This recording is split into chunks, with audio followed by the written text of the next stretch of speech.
અહીં જ્ઞાન સૂર્ય સંચરે આપણું ચિત્ત પ્રકાશિત કરે. અહીં જ્ઞાન યજ્ઞ સૌ કરે ચિત્તનું વિશ્વ વિકાસિત કરે. શબ્દ પ્રકાશે अर्थ उजाशे, शब्द प्रकाशे अर्थ उजाशे, तर्क मर्मना सहज विकासे. ज्ञानामृत निर्झरे अर्घ्य सौ सत्यदेवने धरे.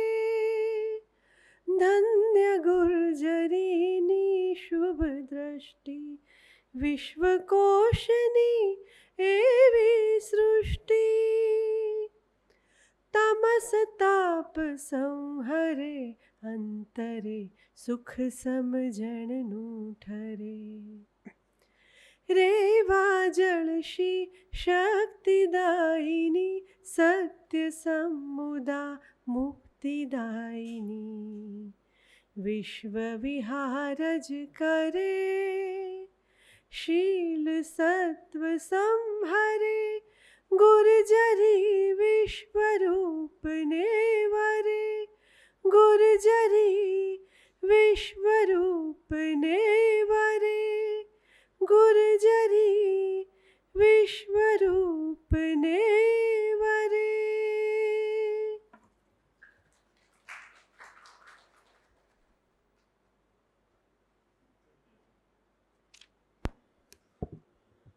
આદરણીય શ્રી કુમારપાળભાઈ, આજના વક્તા ડૉક્ટર કલરવ મિસ્ત્રી અને આ શ્રેણીનો જેમને વિચાર આવ્યો અને અમને જેમણે સહયોગ આપ્યો એવા આદરણીય શ્રી મનસુખભાઈ મેદાણી અને આપ સૌ.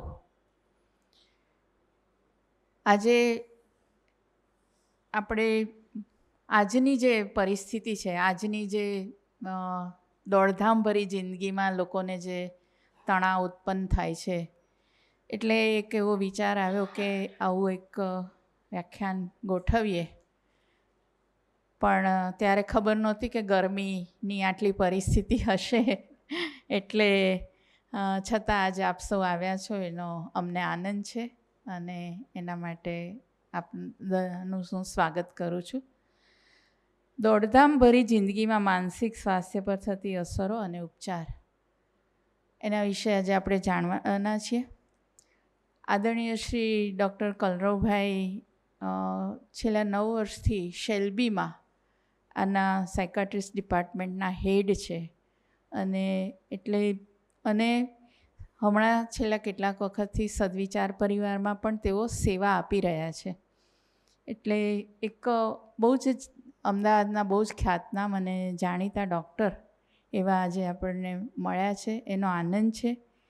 આ પહેલાં આ શ્રેણીમાં ઘણા બધા વક્તવ્યો થયા છે. શ્વસન ક્રિયા ઉપર કાબૂ કેવી રીતે મેળવવો અને વાળ માટે શું કરવું, સ્કિન માટે શું કરવું, ડાયટિંગ કેવી રીતે કરવું, આવા અને યોગ શિબિરો, યોગ વિશેના વ્યાખ્યાનો, આવા અનેક શૈલીનભાઈ શુક્લ પાસેથી આપણને કેન્સર વિશેના વ્યાખ્યાનો કે ગીતાબેનની પેલિએટિવ કેર વિશેના વ્યાખ્યાનો આપણને સ્વાસ્થ્ય યોગ શ્રેણીમાં પ્રાપ્ત થયા છે.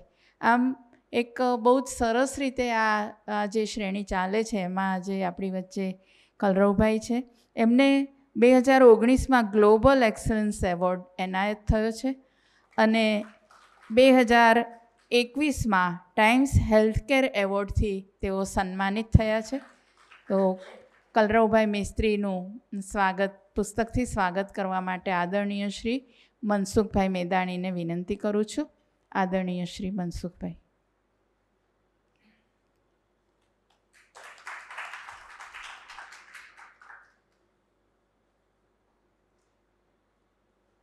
હવે આપણે ડૉક્ટર કલરવભાઈને સાંભળીએ.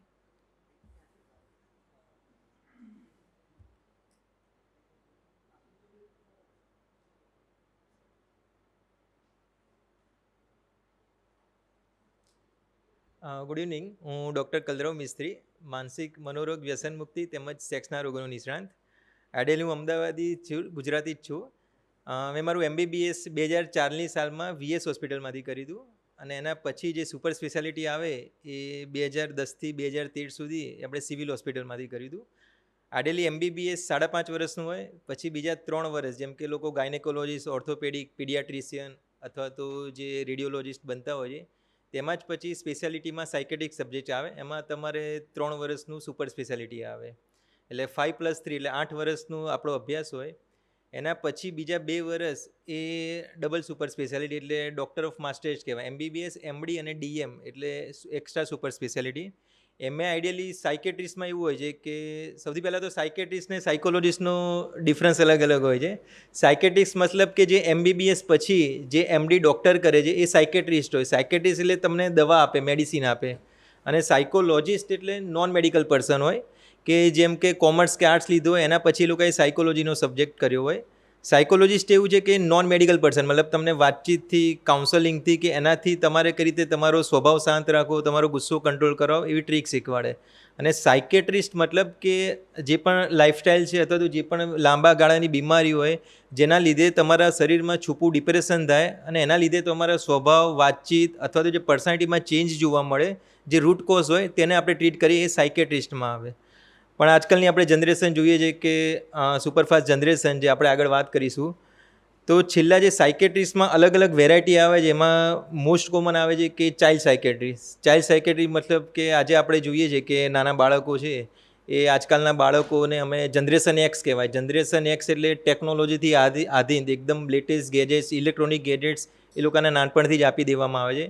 એના લીધે એ લોકોની જે બાળ માનસિકતા ઉપર અસર થાય છે તે આજકાલ આપણે જોઈએ જ છે કે લોકોનો સ્ક્રીન ટાઈમ વધી ગયો છે. નાના નાના બાળકોએ વડીલોની સામે તોછડું વર્તન કરે, એક જગ્યાએ શાંતિથી બેસે નહીં, ચંચળ મંદ રહે અથવા તો સફેદ જૂઠ બોલે, નાની નાની વાતમાં ગુસ્સો, ચીડચીડાપણું એટલી હદે કે છૂટી ચીજવસ્તુઓ ફેંકે, મોબાઈલ, કાચના વાસણો, ટીવીના રિમોટ, દિવાલ પર માથું પછાડે, એટલી હદે સ્માર્ટ હોય, ઇમોશનલી બ્લેકમેલ કરે કે જ્યારે સ્કૂલે કે ના જવાનું ના હોય અથવા તો એની કોઈ જીદ પૂરી ના કરવાની હોય તો જમીન પણ આળોટવા મળે. અત્યારે હાલમાં એવા પણ કેસીસ આવેલા છે કે જે અમે ઘણા બધા સ્કૂલ ટીચર્સ સાથે પેરેન્ટિંગ કાઉન્સેલિંગ કરાય છે, ચાઇલ્ડ ગાઈડન્સ ક્લિનિક કરાય છે. એમાં બાળકો એટલી હદે માતા પિતા આમ ત્રાહીમામ પોકારે છે કે બાળકો એટલું એમની જીદ પૂરી ના કરો તો એવું કરે છે કે હું સુસાઇડ કરી લઈશ અથવા તો રૂમમાં બંધ કરી દે. એટલે માતા પિતાએ સરેન્ડર કરવું જ પડે છે. હવે આપણે જોઈએ કે આ જે ચેન્જ જોવા મળે છે બાળ માનસિકતા ઉપર અને જે આખી જનરેશન ગેપ કોને કહેવાય. ધારો કે તમે તો મારાથી ગ્રાન્ડફાધર, ગ્રાન્ડ મધરની ઉંમરના છો. તમારું જે સોશિયલ કલ્ચર હતું, તમારું જે ફેમિલી સ્ટ્રક્ચર હતું 15, 20, 25 વર્ષ પહેલાંની વાત કરીએ એ આખું અલગ હતું. અને છેલ્લા 10 વર્ષમાં જે આખું સામાજિક માળખું બદલાઈ રહ્યું છે જેના લીધે મનુષ્યનું વ્યક્તિત્વ બદલાઈ ગયું છે. વ્યક્તિત્વ એટલે પર્સનાલિટી. આપણી પર્સનાલિટી કઈ રીતે ડેવલપ થાય છે એવું કહેવાય છે કે જ્યારે પ્રેગ્નન્ટ વુમન હોય, ગર્ભ હોય, એમાં જ્યારે માતા પ્રેગ્નન્ટ થાય તો 0 મંથ મતલબ કે જ્યારે પ્રેગ્નન્સી પોઝિટિવ રહે, જ્યારે માતાને ખબર પડે 13 વીક્સે અઠવાડિયે કે બાળકમાં ગર્ભ રહેલું છે, ત્યારથી બાળકના મગજનો વિકાસ થતો હોય. બાળકનો વિકાસ જ્યારે ગર્ભમાં 0 મંથથી પ્રેગ્નન્સી રહીને આખી 9 મહિનાની પ્રેગ્નન્સી, એની સાથે સાથે બાળક જ્યારે જન્મે છે ત્યારે આસપાસનું વાતાવરણ કેવું છે, માતા પિતાનો સ્વભાવ કેવો છે, કુટુંબનું માળખું કેવું છે અને આસપાસના પરિવારજનો મતલબ કે એના મતલબ દાદા છે, બા છે, જોઈન્ટ ફેમિલી છે અથવા તો ન્યુક્લિયર ફેમિલી છે અથવા તો એના ભાઈ બહેન છે, મોટા ભાઈ છે, બહેન છે, એની સામે એ કઈ રીતની વર્તણૂક કરે છે એના લીધે એની સાયકોલોજી અને પર્સનાલિટી ચેન્જ થતું આવે છે. એવું આઈડિયલી કહેવાય છે મેડિકલ ટર્મિનોલોજીમાં કે મગજનો વિકાસ તમારો પ્રેગ્નન્સથી લઈને 18 કે 19 વર્ષ સુધી થાય, પછી મગજનો વિકાસ થતો બંધ થઈ જવાય. હવે આ પ્રેગ્નન્સીથી રહીને 18 વર્ષનો જે સમયગાળો છે એ મોસ્ટ વલ્નરેબલ પીરિયડ છે. એ સમયગાળો દરમિયાન જો તમારી પર્સનાલિટી મેનેજ થાય છે, મતલબ તમે કોઈની સાથે કઈ રીતે વાતચીત કરો છો. ધારો કે મોસ્ટ ઓફ જે આ સમયગાળો છે એ બાળક છે, બાળકની આપણે વાત કરીએ તો 60 કે 70% સમયગાળો તે ઘરમાં વિતાવતું હોય છે. ઘર એટલે પરિવારજનોમાં શું આવે કે માતા પિતા આવે, બહુ હોય તો કઝિન બ્રધર સિસ્ટર આવે, આપણા અંકલ આંટી આવે અને ગ્રાન્ડફાધર ને ગ્રાન્ડ પેરેન્ટ્સ આવે. આટલું તે સમાજનો ઉછેર થાય છે. બીજી વસ્તુ 30 કે 40% બાળક છે તે સ્કૂલમાં વિતાવતું હોય છે. હવે સ્કૂલમાં આપણે જોઈએ કે ટીચર્સનો વ્યવહાર, એના પ્રત્યેનો કેવો વ્યવહાર છે. બીજું છે સિબલિંગ્સ રાઇવલ્સ, પિયર પ્રેશર, મતલબ કે એના જે ફ્રેન્ડ સર્કલ છે એ તેની સાથે કઈ રીતે વર્તણૂક કરે છે, અને જેમ જેમ મોટો થાય તેમાં લાઈફમાં આવતી અડચણો એટલે બાળકોમાં તો શું આવે કે કશું ના આવે, કે એને કંઈ શોખ છે એ શોખ પૂરા કરવા છે અને આપણે એને શોખ પૂરા ના કરીએ તો એનામાં વિડ્રોલ સિમ્ટમ્સ આવે, ગુસ્સો આવે, ચીડચીડાપણું આવે કે મારું થતું કેમ નથી. એ વખતે શું થાય કે એનો ઈગો ડેવલપ ના થયો હોય, એની સક્ષમતા ડેવલપ ના થતી હોય, એટલે શું કે એને જે વડીલો કહે એ પ્રમાણે એને ફોલો કરવું જ પડે, એટલે બંધાયેલો રહે. આમાં ને આમાં એના સબકોન્શિયસ માઇન્ડમાં નેગેટિવિટી મલ્ટીપ્લાય થતી જાય. બીજી વસ્તુ કે જો એ પૂરી કરવામાં ના આવે તો એ ટેમ્પર ટેન્ટ્રમ્સ મતલબ એંગર આઉટબર્સ કરાવે, કે બાળકો શું કરે કે રીસાઈ જાય કે ગુસ્સો કરે કે તોછડું વર્તન કરે, એટલે એમાં કંટ્રોલ ના હોય. હવે જે એના જે મિત્ર વર્તુળ છે એની સાથે રહીને એના ઉપર કેવો વ્યવહાર કરે છે એ પણ મગજમાં પ્રોસેસ ચાલુ હોય છે.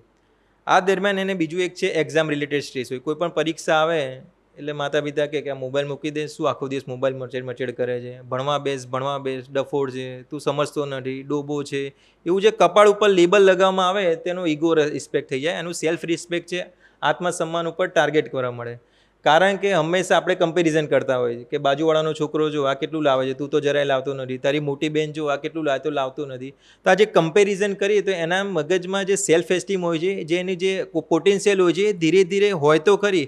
ભગવાને બધાને એક સરખા આઈક્યુ આપ્યા હોય છે, પણ જે આપણી જે મનોબળ હોય છે એ આ બધી પરિસ્થિતિમાં આપણે કઈ રીતે ટેકલ કરીએ છીએ, અને આપણી જે સરાઉન્ડિંગ ફેક્ટર છે, સોશિયલ કલ્ચર, આપણા માતા પિતા, આપણા શિક્ષકો, આપણા મિત્ર વર્તુળ અથવા તો આપણને જે ગમતી વ્યક્તિઓ જેની સાથે આપણે ગુજારીએ છીએ એનો સ્વભાવની અસર આપણા ચારિત્ર્ય ઉપર પડતી હોય છે. હવે જો આ ખોટા લેબલ મા બાપ, જેને કે અમે ટાઈગર મમ કહીએ છીએ, આજકાલની માતા કહેવાય છે, કોઈ ખોટું ના લગાવતા, આ ખાલી ટર્મિનોલોજી મેડિકલ, એને ટાઈગર મમ કહેવાય. ટાઈગર મમ એટલે આખી પેરેન્ટિંગની સ્ટાઇલ આપણી બદલાઈ ગઈ છે.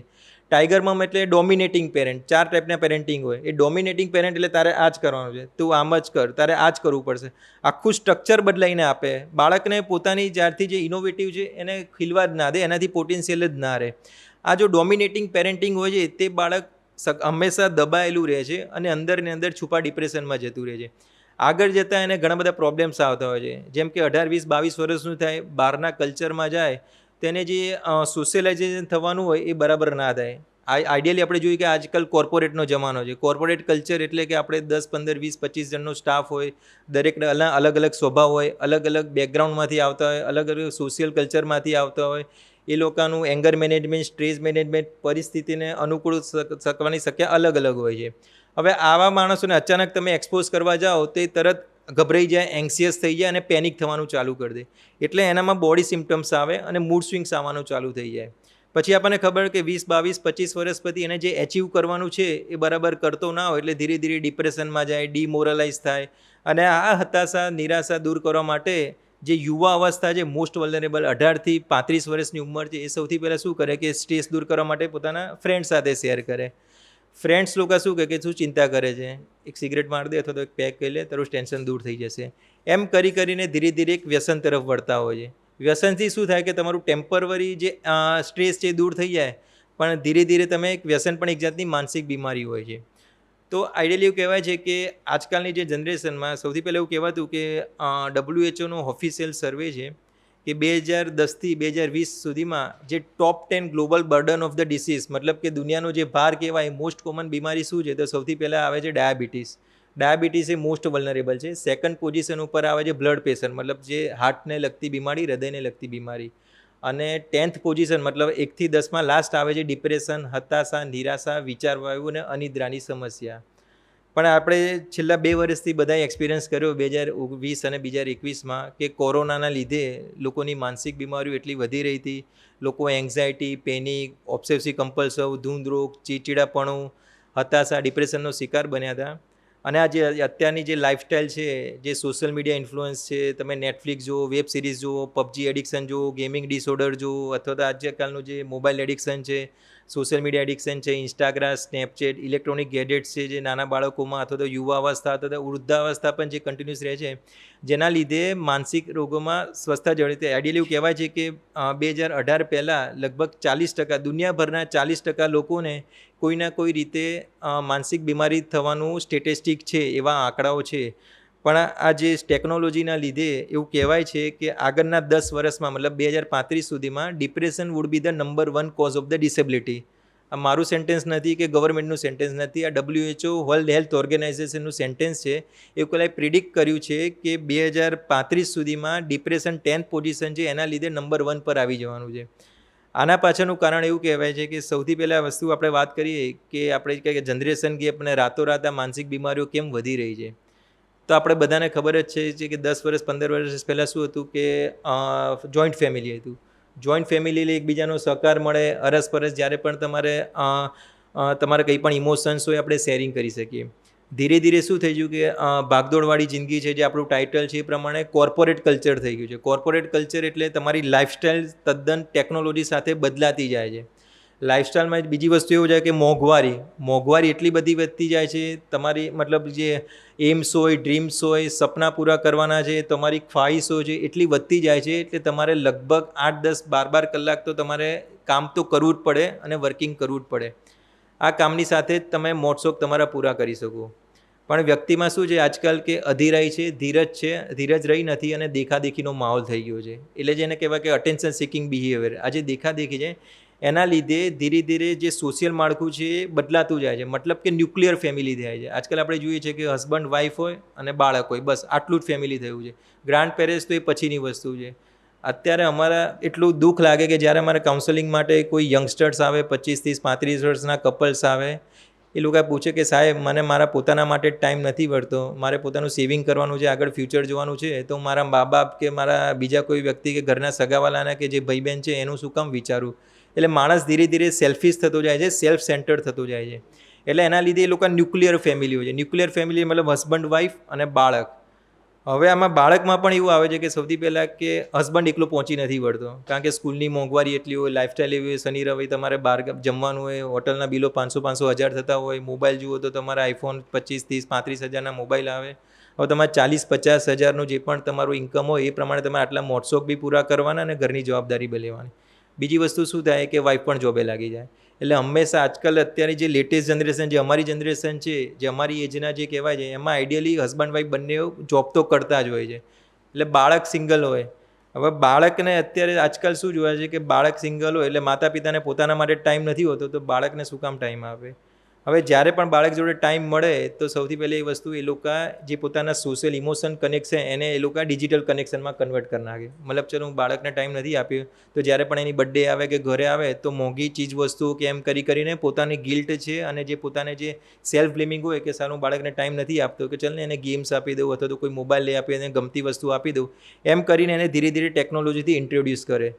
આના લીધે શું થાય કે માતા પિતાને એવું ના થાય કે હું બાળકને ભલે ટાઈમ નથી આપતો પણ એને એકવાર ખુશ રાખું, એને જે ગેજેટ્સ આપું, જે પણ ગમતું હોય ઇલેક્ટ્રોનિક ગેજેટ્સ કે કંઈ પણ મોબાઈલ કે આઈપેડ એ આપીને એને હું મારી ગિલ્ટ ફીલ કરું.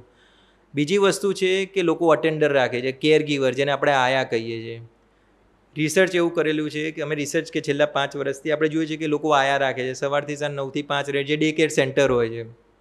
હવે તમારા બાળક જે તમારું પોતાનું છે, તમને એના માટે ટાઈમ નથી, જેને આપણે સંસ્કાર જોઈએ છે કે બા હતા, દાદા હતા, એમને વાર્તા કે સ્ટોરી ટેલિંગ કે એમના જૂના રિચ્યુઅલ્સ છે એ બધું માહિતી આપે, તહેવારો શું છે, તહેવાર શેના લીધે મનાવવામાં આવે છે, એ બધાના લીધે જે ગ્રાન્ડફાધર અને ગ્રાન્ડ મધર મતલબ બા અને દાદા તરફથી જેને સોશિયલ કલ્ચર જે મળતું હતું એ કશું નથી મળતું. કેમ?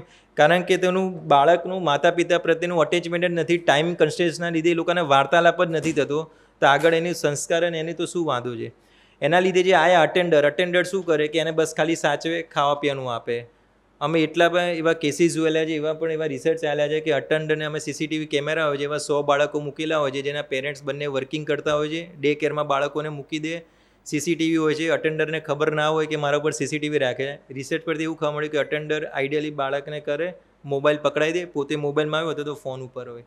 આના લીધે બાળકનો ઉછેર થતો નથી, ઉછેર વિરુદ્ધ રંકાઈ જાય છે અને કન્ટિન્યુઅસ એની ફિઝિકલ સક્ષમતા પણ નથી આવતી. આજકાલ જે બાળકો જોવા મળે છે એમાં સ્પીચ ડિલે, મતલબ એને બોલવામાં તકલીફ થતી હોય છે, વધારે પડતું ચંચળ હોય છે, ધીરજ નથી રહી. કેમ? કારણ કે એ લોકોમાં ક્યારેય બી સંયમ કઈ રીતે રાખવો, સન્માન કઈ રીતે રાખવું એ કોઈ શીખવાડ્યું નથી. માતા પિતાને ટાઈમ નથી, બા દાદા જોડે તો એ લોકો રહેતા નથી કારણ કે કન્ફ્લિક્ટ થતા હોય, સાસુ વહુના અથવા તો હસબન્ડ વાઈફના ગમે તે. એ કારણ શેના લીધે હોય છે કે જવાબદારી હોય છે. હંમેશા 18 થી 35 વર્ષની ઉંમર એ મોસ્ટ વર્નરેબલ છે. WHO કહેવાય છે કે જે 18 વર્ષથી લઈને 25 વર્ષની ઉંમરના હોય છે, યુવા અવસ્થા મોસ્ટ કોમનલી માનસિક રોગોનો શિકાર બને છે. એની પાછળનું કારણ છે કે આ એજ છે મોસ્ટ પ્રિડિક્ટેબલ, મતલબ સેન્સિટિવ એજ છે. કેમ કે આ દરમિયાન તમારે કેરિયર રિલેટેડ સ્ટ્રેસ હોય, ફેમિલી રિલેટેડ સ્ટ્રેસ હોય, ફાઇનાન્શિયલ હોય, તમે એટલા ઇન્ડિપેન્ડન્ટ હોવ નહીં, તમે ફર્સ્ટ કે 2 વર્ષનો એક્સપિરિયન્સ હોય, તમને કોઈ આવી રીતે 30 કે 40 હજારની જોબ ના લાવતા હોય. બીજું કે રિલેશનશિપ રિલેટેડ ક્રેઝ હોય. આઈડિયલી જે યંગસ્ટર્સ છે, આજકાલ આપણે જોઈએ છે કે 5મા 6ઠ્ઠા વાળા બાળકો એ બોયફ્રેન્ડ ગર્લફ્રેન્ડ રાખતા હોય છે. એના લીધે જે ટ્રસ્ટ ફેક્ટર ઇસ્યુ થતા હોય છે, રિલેશનશિપ પ્રોબ્લેમના લીધે એ લોકો હતાશા ડિપ્રેશનમાં જતા હોય છે. અને આ હતાશા ડિપ્રેશન દૂર કરવા માટે એ લોકો વ્યસન તરફ વધી જતા હોય છે. એટલે એમાં બાળકો એટલી હદે કહે છે કે એટલા એડિક્ટેડ થઈ જતા હોય છે કે એ લોકો પછી ધીરે ધીરે એ લોકો એવું છે કે તમાકુ, બીડી, સિગરેટ તો હવે ઓલ્ડ જનરેશન છે. લેટેસ્ટ જનરેશનમાં એ લોકો વિવિધ પ્રકારના એડિક્શન કરે છે. બોડકદેવ, મેમનગર, એસજી એવા હાઈ પ્રોફાઇલવાળા બચ્ચામાં અમારે DPS school, Ahmedabad international school, Zebar school, બધી જગ્યાએ કમ્પલસરી સાયકોલોજીકલનું અસેસમેન્ટ ગવર્મેન્ટે કમ્પલસરી કર્યું છે. એની પાછળનું કારણ છે કે છેલ્લા 3 વર્ષથી સ્કૂલમાંથી એટલી કમ્પ્લેન આવે છે, આપણે છાપામાં પણ વાંચીએ છીએ. અહીંયા તો ગન કલ્ચર નથી, ફોરેનમાં તો કંઈક આપણે જોઈએ છીએ કે 6ઠ્ઠા ધોરણનું કોઈ સ્ટુડન્ટ છે, ગન લઈને કોઈ બાળકને મારી દીધું. એવી રીતે ગન કલ્ચર નથી, પણ બાળકની વર્તણૂકમાં ફેરફાર જોવા મળે છે. એ શું ફેરફાર મળે કે સ્કૂલના પ્રિન્સિપાલની કમ્પ્લેન આવે કે કોઈ એના ફ્રેન્ડ્સે એનું ધાર્યું ના કર્યું તો ધક્કો મારી દીધો અથવા તો બચકું ભરી દીધું. એટલી હદે બી કમ્પ્લેન આવે કે એનું ફ્રેક્ચર કરી નાખ્યું હોય. આ બધા જે ક્રુઆલિટી અથવા તો જે ક્રૂરતાભરા જે ચિહ્નો આવે છે, બાળકમાં ક્યાંથી આવે છે? તો પહેલી વસ્તુ છે કે બાળકમાં અંદર ને અંદર ઇરિટેશન, એટલો ચીડિયો સ્વભાવ થઈ રહ્યો હોય. અને કોઈ પણ એજ ગ્રુપ બાકી નહીં રહી. નાના બાળકોથી માંડીને યુવાવસ્થાથી માંડીને એડોલેસન્ટ અને વૃદ્ધાવસ્થામાં કંઈ ના કંઈ રીતે માનસિક રોગની બીમારીઓ વધતી જોવા મળે છે. અને આ જે સ્લાઇડ છે એ ગવર્મેન્ટે નક્કી કરેલી છે. Indian psychiatric society as perspective of the American psychiatric સોસાયટીવાળાએ. સૌથી પહેલાં આપણે વાત કરીએ કે માનસિક સ્વાસ્થ્ય એટલે શું. મેડમે બહુ સારી કીધું કે શારીરિક સ્વાસ્થ્યની સાથે સાથે માનસિક સ્વાસ્થ્ય બી એટલું જ જરૂરી છે. હવે આપણે જોઈએ કે આપણું કોઈ પણ નજીકનું સ્નેહીજન, પરિવારજન અથવા તો મિત્રો કે સગાવાલાઓ માનસિક રૂપે સ્વસ્થ છે કે નહીં, કઈ રીતે ખબર પડે? ધારો કે મગજના વિચારો જાણવાનું કોઈ મશીન નથી હોતું. આપણે શારીરિક રૂપે સ્વસ્થ છે કે નહીં આપણને કઈ રીતે ખબર પડે? કે આપણે બોડી ચેકઅપ કરાવીએ, જો એમાં બ્લડ રિપોર્ટ્સ નોર્મલ આવે, બહુ તો સોનોગ્રાફી કરાવીએ, સિટી સ્કેન કરાવીએ, MRI કરાવીએ. આ બધા રિપોર્ટ નોર્મલ હોવા છતાં પણ તમને જો અમુક શરીરમાં કળતર થાય, ગભરામણ થાય, બેચેની થાય, એસિડિટીની તકલીફ થાય, અનિદ્રાની સમસ્યા થાય, માથું દુખે અથવા તો શરીરના અલગ અલગ ભાગોમાં દુખાવો થાય, મન ઉદાસ રહે, કશું ગમે નહીં, કંટાળો આવે, ઉત્સાહ નહીં, ઉમંગ નહીં, ધગસ નહીં, રડવું આવે, એકલપણું લાગે, જિંદગીથી કંટાળી ગયો છું, કાંઈ દૂર જતો રહું, મરી જવું તો સારું, એવા એક્સ્ટ્રીમ લેવલના જો વિચાર આવે, મતલબ કે આપણને એવું લાગે કે આપણું ભલે ફિઝિકલ રિપોર્ટ્સ નોર્મલ છે પણ આપણે માનસિક રૂપે સ્વસ્થ નથી. હવે જ્યારે પણ આપણે કોઈ નજીકના વ્યક્તિને મળીએ, જ્યારે તેને એના વાણી, વર્તન અને વ્યવહારમાં ચેન્જ જોવા મળે તો આપણને ખબર પડી જાય કે કંઈ ને કઈ રીતે માનસિક રૂપે અસ્વસ્થ છે, કાં તો સ્ટ્રેસમાં છે. તો આપણે એની બોડી લેંગ્વેજ અને પર્સનાલિટી અને ડે ટુ ડે સ્વભાવ પરથી જ આપણે જજ કરી શકીએ કે આ સ્ટ્રેસમાં છે કે નહીં. આજકાલના જે બાળકો છે એ લેટેસ્ટ એવું કે સાહેબ કે તમાકુ, બીડી, સિગરેટ તો જૂના જમાનાનું વ્યસન છે.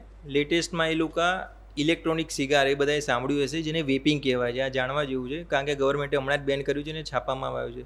બાળકો હાઈ પ્રોફાઇલવાળા સ્કૂલના એટલા સ્માર્ટ હોય છે, આ પેન લાઇક જેવું ડિવાઇસ આવે છે, સેમ આઉટ ડિવાઇસ આવે. બાળકો પોતાના પોકેટ મનીમાંથી 3-4 બચ્ચાઓ ભેગા કરીને, મતલબ 2000 રૂપિયા ભેગા કરે, 500 રૂપિયા ઉઘરાઈને લેટેસ્ટ પાનના પાર્લરમાં જાય અને સિગાર કહેવાય, ઇલેક્ટ્રોનિક સિગાર, એને વેપિંગ કહેવાય છે. ચાલુ ક્લાસમાં કે ચાલુ ટ્યુશનમાં કે ઘરમાં મોઢામાં પેન રાખે. આનાથી શું થાય કે ટંગ હોય, અહીંયા બટન હોય, એ પ્રેસ કરો એટલે સ્પાર્ક થાય અને જે લિક્વિડ નિકોટિન હોય સ્મોકલેસ એ તમારા શરીરમાં જાય. અને મેઇન ખાસિયત શું છે કે જ્યારે બી ટીચર્સ કે પેરેન્ટ્સ એને નજીક આવે અને જ્યારે પણ આમાં લિક્વિડ નિકોટિન મતલબ એ ફ્લેવરવાળું હોય, એમાં કાર્ટ્રીજ આવે. જેમ કે આપણે રિફિલ બદલીએ તેવી જ રીતે એ લોકો વેનીલા, મિન્ટ અને સ્ટ્રોબેરી ફ્લેવરની કાર્ટ્રીજ આવે, લિક્વિડ નિકોટિન, એ ભરી નાખે. અને એ ખાલી થઈ જાય તો તમે નોર્મલ તમારા મોબાઈલ ચાર્જરથી, USB ચાર્જરથી અથવા તો કોઈ બી લેપટોપ ચાર્જરથી એ લિક્વિડ નિકોટિન તમે રિફિલ કરી શકો. મતલબ એક ડિવાઇસ આવે, એની વેલિડિટી 1 વર્ષ કે 2 વર્ષ સુધી રહે. એટલે આ ચાલુ બચ્ચા બાળકો મોઢામાં પેન રાખે અને શેર કરે.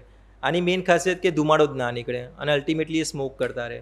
અને જો પેરેન્ટ્સ કે ટીચર્સ એની નજીક જાય અને કે આ સ્મેલ શેની આવે છે સ્ટ્રોબેરીની, તો બાળકો એટલા સ્માર્ટ હોય કે મેડમ કે મમ્મી કે મેં ચિંગમ ખાઈ છે અથવા તો કે ટોફી ખાઈ છે.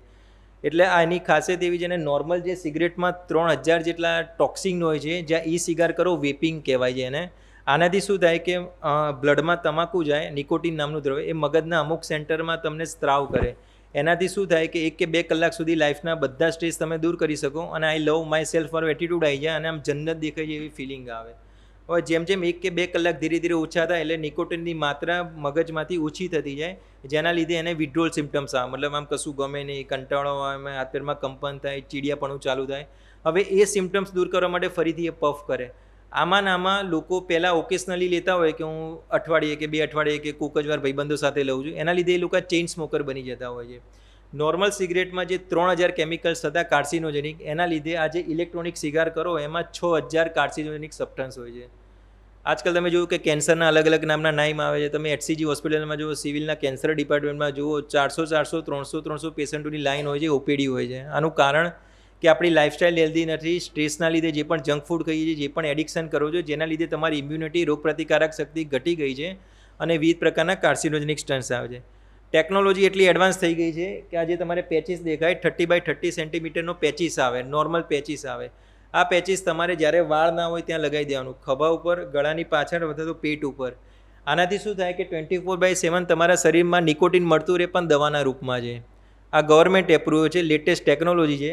આ સ્ટીકરની ખાસિયત એવી છે કે તમે 15થી બી વધારે સિગરેટ, 20થી બી વધારે પડીકી જો ખાતા હોય તો તરત 15 દિવસના સ્ટીકરમાં એ તરત 0 થઈ જાય. તો આ પ્રકારના પેચીસ આજકાલ લેટેસ્ટમાં છે. બીજું છે કે ડ્રિંક્સ છોડવા માટે આજે આપણે વાત કરીએ એ પ્રમાણે કે માનસિક બીમારીઓ કેમ વધી રહી છે. સૌથી પહેલાં લાઈફ દે કે ભલે હસબન્ડ વાઈફ જોતા હોય સામે, પણ એકબીજા સાથે વાત કરવાનો બી ટાઈમ ના હોય, બધા પોતપોતાના મોબાઈલ્સમાં હોય, કારણ કે મેલના જવાબ આપવાનો હોય, ઘણા બધા ટેન્શન હોય, જે વાર્તાલાપ ના હોય, એના લીધે લોકો સ્ટ્રેસમાં રહેતા. બીજું ડોમેસ્ટિક વાયોલન્સ મોસ્ટ કોમન છે. બાળકોની હાજરીમાં જો તમે માતા પિતા કે હસબન્ડભાઈ એકબીજાને ઉતારી પાડે, એકબીજાને તોછડું વર્તન કરે, તો બાળકને એવું જ લાગે કે આપણી જોડે બી કોઈ પણ વ્યક્તિ હોય તેની જોડે આ રીતે જ બિહેવ કરવું જોઈએ.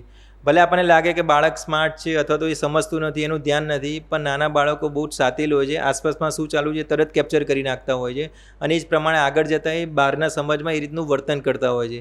એટલે પ્રેમ શું છે, ધીરજ શું છે, કાળજી શું છે, સહાનુભૂતિ શું છે, સેલ્ફ રિસ્પેક્ટ શું છે, ઘરમાંથી જ શીખ્યા ના હોય, પછી એ લોકો શું કરે કે વિવિધ પ્રકારની ગેમ્સ રમતા હોય છે. આ જોઈએ છે કે આજકાલ આપણે ક્યાંય બી જઈએ તો લોકો પોતાના ફોટોઝ કે મોબાઈલે કરંટ આપણે અપડેટ કરતા હોય છે, જેના લીધે ચાઇલ્ડ સાયકોલોજી આ રિસર્ચ કહે છે કે જ્યારે આપણે દેખાય છે કે નાના બાળકો છે, આજકાલ મધર શું કરે કે જમતું ના હોય તો એટલી ધીરજ નથી રહી કે એને અડધો કલાક ચકલી આવી, ચીચી આવી, એના સાથે ટાઈમ આપે. એને જો ટાઈમ જ નથી હોતો, મોબાઈલ પકડાઈ દે, ગેજેટ્સ પકડાઈ દે, 15-20 મિનિટ સુધી રાઇમ્સ ચાલતી હોય અને પેલો ખાય ના ખાય એ રીતનું હોય છે અને પોતાનું કામ કરે, કારણ કે મધરને એટલી બધી જવાબદારી હોય છે કે બાળકને 1 કલાક 2 કલાક ઇન્વેસ્ટ કરવાનો ટાઈમ નથી હોતો આજકાલની લાઇફસ્ટાઈલ પ્રમાણે. તો આપણે મોબાઈલ પકડાઈ દઈએ છીએ, રાઇમ્સ પકડાઈ દઈએ છીએ. આના કારણે શું થાય છે કે તમારું જે ગ્રાસ્પિંગ પાવર હોય, મતલબ કે એક બાજુ તમારું આ બધી અંદર એક્ટિવિટી ચાલે છે સ્ક્રીનમાં, બીજી બાજુ જે સટાયરી સેન્ટર, ખાવાનું સેન્ટર છે, અહીંયા દબાઈ રાખે, એના લીધે નાના બાળકોમાં દાંતની તકલીફ થતી રહી છે. ડાયજેસ્ટિવ સિસ્ટમ કેટલું ખાવું છે, કેટલું નથી ખાવું એ નથી ખબર પડતી, જેના લીધે માલ ન્યુટ્રિશન, મતલબ નાના બાળકોમાં ઓબેસિટી, મેદસ્વીપણું અથવા તો ડાયજેસ્ટિવ સિસ્ટમની તકલીફ થતી હોય છે. મુખ્ય કારણ કે જે ગેજેટ્સના લીધે જે એમનું ડિસ્ટ્રેક્શન થાય છે, તો ખાવાના ભાર ઉપર કંટ્રોલ નથી રહેતો. જ્યારે બી 4 કે 5 વર્ષનું બાળક હોય, આપણે તેવું મોબાઈલ હટાવી દે તો તરત રઘવાટ કરવા મળે, ગુસ્સો કરવા મળે, રીસાઈ જાય, તોડફોડ કરે. મતલબ કે એનું મગજ અને શરીર કેટલું ડિપેન્ડન્ટ થઈ ગયું છે કે એના વગર અડધો કલાક કે કલાક પણ નથી રહી શકતો. એટલા જ માટે ઉપર લખેલું છે કે જ્યારે 5 વર્ષ કે 10 વર્ષનું બાળક 1 કલાકથી બી વધારે ગેમ રમે, આઈડિયલી એવો સર્વે થયેલો છે કે 100 સ્ટુડન્ટ્સનો એક ક્લાસ હતો, બધાને અમે મોબાઈલ્સને લેપટોપ આપી દીધા. અમે કીધું કે તમારે જે કરવું એ કરો. કલાક પછી જોયું તો લગભગ એમાંથી 80% બાળકોએ ગેમ ડાઉનલોડ કરી હતી. આ ગેમ ડાઉનલોડ કેવી હતી? તો રેકલેસ ડ્રાઈવર, મતલબ મારપીટ કરવાવાળી, જે આપણે પબજી અને ફ્રી ફાયર કહીએ છીએ, અથવા તો ડ્રાઇવિંગવાળી રેસિંગ ડ્રાઈવર. આ 80% બાળકો લગભગ 1 કલાકથી જો આ પ્રકારની ગેમ રમે તો એ બહારની દુનિયામાં, ગેમની દુનિયા જેવું જ વર્તન કરતા હોય છે. એટલે સ્કૂલમાં જાય એટલે કોઈને મારી દે અથવા તો ધક્કો મારી દે, બચકું ભરી દે. એવા બી કેસીસ આવે છે કે ઘરમાં જો પપ્પાએ કીધું હોય કે તું મોબાઈલ મૂકી દે, શું આખો દિવસ મોબાઈલ કરે દે, છૂટું જે હાથમાં પડ્યું હતું વેલણ એ સીધું મારેલું હોય, માથામાં હેમરેજ પણ થયેલું છે. આવા અત્યારના કેસીસ આવે છે, આસપાસમાં છે. આમાં કંઈ જ નવાઈ નથી. એટલી હદે કે મધર સામે એનું ચાલતું ના હોય, મધર કંઈ પણ બોલે તો તરત એનું બચકું કરી નાખે, ધક્કો મારે, છૂટી ચીજ વસ્તુ એ બધું મૂકતા હોય છે. માતા પિતા એટલા ગભરાઈ ગયા છે કારણ કે આજકાલની જનરેશન એવી છે, ડબલ એજેડ સોર્ડ, મતલબ 2 ધારી તાર જેવી છે. જો એને વધારે પડતી છૂટ આપવામાં આવો તો એ વંઠી જાય છે, વધારે પડતું રિસ્ટ્રિક્ટ કરવામાં આવો તે વધારે, મતલબ સ્પ્રિંગ જેટલી દવાઓ એટલી ઉછળે, એ પ્રમાણે એનું ઇમોશનલ ને બિહેવિયર પ્રોબ્લેમ્સ થતા હોય. જે પણ પ્રકારના આપણે ગેજેટ્સ વાપરીએ છીએ બધાને ખબર જ છે કે વધારે પડતું થાય તો આંખમાં લાલાશ થતી હોય છે, ડબલ વિઝન જેવાતું હોય છે. કન્ટિન્યુઅસ તમે મોબાઈલ રાખો તો હાથ પગના જે હાડકાઓ છે એમાં નસોમાં ઘસારો થતો હોય છે, જેના લીધે તેમાં આગળ તકલીફ થતી હોય છે. બાળકોને કે આપણે પોતાને જોઈએ કે બોડી પોસ્ચર સરખું ના હોય તો કમર અને સ્પાઇનના દુખાવા થતા હોય છે, જેના લીધે એ લોકોને વિવિધ પ્રકારના સોમેરા ફિઝિકલ સિમ્ટમ્સ આવે છે પણ હોય જે ગેજેટ્સના લીધે અથવા તો માનસિક બીમારીઓના લીધે. બીજી વસ્તુ છે કે જો આપણે બધાએ જાણ્યું છે કે 1 કે 2 કલાક સુધી જો આપણે કોઈનો ફોન ના આવ્યો, મેસેજ ના આવ્યો તો તરત આપણે રઘવાઈ જઈએ, બોખલાઈ જઈએ કે સાલું મોબાઈલને કંઈ થયું તો નહીં, કેમ કોઈના મેસેજ નથી આવ્યા. મતલબ કે આપણે સાયકોલોજીકલી ડાયરેક્ટલી ઇનડાયરેક્ટલી એટલા ડિપેન્ડ થઈ રહ્યા છે કે જેના લીધે આપણે રહી પણ નથી શકતા. તો જ્યારે બી મોબાઈલ લઈ જવામાં આવે તો તમને ગુસ્સો આવે, ઊંઘમાં તકલીફ થાય. આ normal Indian traffic society Ahmedabad એમાં ગુજરાતે અટેન્ડ કર્યું કે જેટલા લોકો પહેલાં તો શું હતું કે ચાલુ ફોને વાત કરતા હતા, એમાં એક્સિડન્ટ એટલા નહોતા થતા. ન્યુરોસર્જિકલ ડિપાર્ટમેન્ટ રોડ ટ્રાફિક એક્સિડન્ટમાં જે બ્રેન એમ્બ્રેસ થાય છે એ લોકોએ સર્વે કર્યું કે આજકાલની જનરેશન સીસીટીવીના બીકના માળે શું કરે છે કે એ લોકો ફોન પર નહીં ચાલુ આમ નીચે રાખીને ચેટિંગ કરતા હોય છે અથવા તો વાતચીત કરે, એના લીધે જે કોન્સન્ટ્રેશન જતું રહે છે એના લીધે એક્સિડન્ટ્સ વધી જતા હોય છે. બીજું છે બેટરીની લાઈફ, જેટલી બેટરી રહે એ પ્રમાણે તમારે મૂડ સ્વિંગ્સ આવે. જેવી બી બેટરી ઓછી થતી જાય તો આપણે તરત રઘવાયા થઈ જઈએ, બોખલાઈ જઈએ, સાલું મોબાઈલ બંધ થઈ જશે, ચાર્જિંગ ક્યાં છે, ચાર્જિંગ છે. અને બીજું હેલ્યુસિનેશન થાય, મતલબ કોઈનો મેસેજ કે ફોન ના આવે તો બી તમને લાગે સાલો કોઈનો ફોન તો નથી આવ્યો ને, તો વારે ઘડી તમે ચેક કરો. મતલબ કે તમે એટલા હેલ્યુસિનેશન થવા મળે છે કે તમે રિયાલિટીમાં નથી રહ્યા. બીજું જે આ વાત કરીએ પ્રમાણે રેડિયેશન, જે કેન્સર ડિપાર્ટમેન્ટે સર્વે કરેલો છે કે વધારે પડતું પહેલાં તો એવું હતું કે ઇન્ટેલ કે નોવો કે લિનોવો કે એમ લોકલ કંપનીના જે મોબાઈલ આપતા હતા એમાં 2000થી બી વધારે રેડિયેશન આવતું હતું. એ ઇલેક્ટ્રોનિક તરંગના લીધે તમારે હેડ એન્ડ નેક કેન્સર, એટલે જેટલું નજીક રાખો એટલે રેડિયેશનના કેન્સરના ચાન્સીસ વધી જતા હતા. અને બીજું જે પ્રાઇવેટ પાર્ટ, મતલબ કે તમે ખિસ્સામાં મોબાઈલ રાખો તો જે પ્રાઇવેટ પાર્ટના જે કેન્સર્સ વધી જતા હતા એ પણ થઈ જાય. એટલે ગવર્મેન્ટે તેમજ રેડિયેશન એવોર્મેન્ટે આર્ટિફિશિયલ ઇન્ટેલિજન્ટે નક્કી કર્યું છે કે કોઈપણ કંપનીના મોબાઈલો 2000 રેડિયેશનથી વધારે ઇમ્પ્લિમેન્ટ થાય જ નહીં, જે શરીરને કે મગજને નુકસાન ના કરે. તો વિવિધ પ્રકારના કેન્સર થાય છે. સેલ્ફીની એક જાતની માનસિક બીમારી તરીકે એ લોકોએ ગણવામાં આવેલી છે. શબાના આઝમીને માનસિક બીમારી હતી. એ 25 વર્ષથી સાયકેટ્રીની મેડિસિન લે છે. એને એવું હતું કે મારા મગજમાં કોઈએ ચીપ નાખી દીધી છે. 2 લોકો વાતો કરતા તો એને લાગ્યા મારા વિશે વાતો કરે છે, મારી નિંદા કરે છે, મારી ટીકા કરે છે. એને સ્કિઝોફ્રેનિયા નામની બીમારી કહેવાય છે. રિતિક રોશન બધાને ખબર છે કે હતાશા ડિપ્રેશનમાં હતો, કારણ કે એને ઓલું સુઝાન પ્રત્યે ડાયવોર્સી થઈ ગઈ. એ 10 વર્ષથી સાયકેટ્રીની મેડિસિન લે છે. Deepika Padukone become the brand ambassador of the Indian psychiatric society. કેમ? એને સ્ટિગ્મા દૂર કરવાનો હતો. આજકાલ આપણે જોઈએ છીએ કે ક્યાંય બી માનસિક રોગનું બીમારીનું નામ આવી જાય અથવા તો આપણે કહીએ કે તું ડિપ્રેશનમાં છે અથવા તો તમારું બાળક ચીડ્યું છે, તને સાયકોલોજીસ્ટ પાસે લઈ જાઓ, સાયકેટ્રિસ્ટ પાસે લઈ જાઓ, તો તરત લોકો ભડકી જાય કે હું થોડું સાયકિક છું તો હું ગાંડાઓના ડૉક્ટર પાસે જાઉં. અને ગાંડાઓના ડૉક્ટર પાસે જઈશ તો શું કરશે? ઊંઘની દવાઓ આપશે, આખી જિંદગી દવા ખાવી પડશે, લાંબો ટાઈમ દવા ખાઈશ, લીવર કિડની ખરાબ થઈ જશે, વજન વધી જશે. એ સ્ટિગ્માના લીધે લોકો અવોઇડ કરે છે કાઉન્સલર પાસે જતા માટે. એટલે જ દીપિકા પદુકોણ બ્રાન્ડ એમ્બેસેડર બની છે. એણે નક્કી કર્યું છે કે હું પોતે ડિપ્રેશનમાં હતી અને ડિપ્રેશનની દવા લઉં છું અને મારી લાઇફસ્ટાઇલ્સને મારું પ્રોફેશન ક્યાંય અફેક્ટ નથી કર્યું. તો જ્યારે બી તમે હતાશા, નિરાશા કે કંઈ પણ તકલીફ હોય તો નજીકના કોઈ કાઉન્સલર કે સાયકોલોજીસ્ટને કન્સલ્ટ કરવામાં તમારે નાનામાં ના અનુભવવી જોઈએ. હની સિંહ તો બધાને ખબર છે, અને કોઈ પણ સોંગ સુન લો, 4 બોટલ વોડકા, દેશી દારૂ ને એ ટાઈપના જ કન્ટેન્ટ હતા. મતલબ કે એટલો એડિક્ટેડ હતો, ગાંજો, ચરસ અને વિવિધ પ્રકારના એમડી ડ્રગ્સ લેતો હતો, જેના લીધે એને વિચારવાયું થઈ ગયું હતું. એને 6 મહિના ન્યૂયોર્કના રિહેબ સેન્ટરમાં નાખ્યા હતા. અને રિહેબ સેન્ટરમાં એના માટે રાખ્યા હતા કે એના પછી બી એને આખી જિંદગી તો દવા તો ખાવી જ પડશે. અત્યારે બી સાયકેટ્રીની મેડિકેશન છે. બીજી બધું લેટેસ્ટ પ્રકારની થેરાપી જે બહુ કે મગજના કરંટ આપે છે, શોર્ટ આપે છે, એ એબ્સોલ્યુટ કંટ્રોલ થઈ ગયા છે. એ ગવર્મેન્ટે બેન કરી દીધા છે. એટલે એવું નથી કે ડૉક્ટર પાસે જાઓ એટલે ઇલેક્ટ્રિક શોપ આપશે, તરંગો આપશે. હવે આપણે જે અમુક લોકોને કહીએ છીએ કે સ્પ્લિટ પર્સનાલિટી, મતલબ કે સ્પ્લિટ પર્સનાલિટી, આમ કોઈ એક વ્યક્તિને આપણે જોઈએ તો સવારે એકદમ હસમુખો હોય, વાતચીત કરતો હોય, જેમ 2 કલાક દિવસ થાય તો આમ ચીડિયો થવા મળે. એટલે આપણને લાગે કે આ શું થઈ ગયું અચાનક 2 કલાકમાં મૂડ સ્વિંગ્સ કેમ આવે છે? તો એને કહેવાય છે split personality, bipolar mood disorder. Donald ટ્રમ્પને લોકો એવું કહેતા હતા કે આ રીતે બાયપોલર મૂડ ડિસઓર્ડર હતો, કારણ કે એને સોશિયલ જજમેન્ટ નહોતું. આ પ્રકારના કેસીસમાં વ્યક્તિનું ચારિત્ર બદલાઈ જાય. અચાનક એવું હું બહુ મોટો માણસ છું, લાખો કરોડો કમાઈશ, ગરીબોને પૈસા આપી દઈશ, દાન પુણ્ય કરીશ, દુનિયાનું સર્જન મેચ કરેલું છે, એવી મોટી મોટી વાતો કરે. અમુક વાર એવું થાય કે જિંદગીથી કંટાળી ગયું છું, ક્યાંય દૂર જતો રહું, મરી જવું તો સારું, ભગવાન લઈ લે તો સારું. એક જ વ્યક્તિમાં 2 ટાઈપના મૂડ સ્વિંગ્સ આવે. 80% લોકોને બાયપોલર મૂડ ડિસઓર્ડર હોય છે. આ કોઈ ગંભીર માનસિક બીમારી નથી, પણ નોર્મલ સ્વભાવ કહેવાય. બીજું છે સ્કિઝોફેનિયા એટલે ગાંડપણ, જેને ગુજરાતીમાં કહેવાય વિચારવાયું. આઈડિયલી આ કેસમાં શું થાય કે લોકોને વ્યાયામ થાય, બે લોકો વાતો કરતા તેને એવું લાગે આ મારા વિશે જ વાતો કરે છે. બીજું કાનમાં ભણકારા વાગે અથવા તો ડરાવના સપના આવે, ચહેરા દેખાય, એ પ્રકારનો વિચારવાયુ કહેવાય છે. આ પ્રકારની ગંભીર માનસિક બીમારી લગભગ 2-5 વર્ષ કે 10 વર્ષ કે લાઈફ ટાઈમ સુધી આપણે દવા ખાવી પડતી હોય છે. બીજી વસ્તુ ઓસીડી. આજે આપણે વાત કરી પ્રમાણે કોરોના પછી ઓસીડીના કેસીસ બહુ જ વધી ગયા છે. આમિર ખાનને ઓસીડી છે. આમિર ખાનને મિસ્ટર પરફેક્શનિસ્ટ કેમ કહેવાય છે? કારણ કે આમિર ખાનને એવું હતું કે કોઈ પણ ચીજ વસ્તુ એની જગ્યાએ જ હોવી જોઈએ. એ જ્યારે ઓફિસમાં જાય, ઘરમાં જાય, આ બુક જરાક બી થોડીક ત્રાંસી પડી હોય, બોટલ જરાક બી ત્રાંસી હોય તો એને ઇરિટેશન થાય. એ 2-3 વાર ચેક કરે. બીજી વસ્તુ કે દરવાજો ચેક કરે, એ 2-3, 4-5 વાર કે બંધ થયો છે કે નહીં, થયો છે કે નહીં, એટલે મગજમાં ડાઉટ આવે. જ્યાં સુધી મનને સંતોષ ના મળે એકને એક ક્રિયા વારે ઘડીએ કરતા રહે. બીજી વાર હાથ ધોધો કરે, ક્યાંક બી ટચ થયું તો હાથ ધોધો કરે. એટલી બધી વાર કે આમ નોર્મલી આપણે 30 કે 60 સેકન્ડ સુધી લે, એ લોકો એટલી બધી વાર કે અડધો કલાક સુધી કે હજુ નથી થયો. જો મને લાગી જાય તો મને કોઈ ગંભીર બીમારી થઈ જશે, એનો ડર રહે, છુપો ડર રહે. સગાવાલા બી આવે તો ત્યાં બેઠા હોય તો એને ઊભા કરીને તરત ચાદર ખંખી કાઢે, ચાદર 10 વાર ધોવા નાખી દે. નાહવા જાય તો અડધો કલાક સુધી નાહવા કરે, એટલું નાહાય કે આખી પાણીની ટાંકી ખાલી કરી દે અથવા તો એક જ વારમાં સાબુ સાફ કરી દે. આને કહેવાય છે ધૂન રગ, મતલબ તમારું ધૂની મગજ થઈ ગયું છે.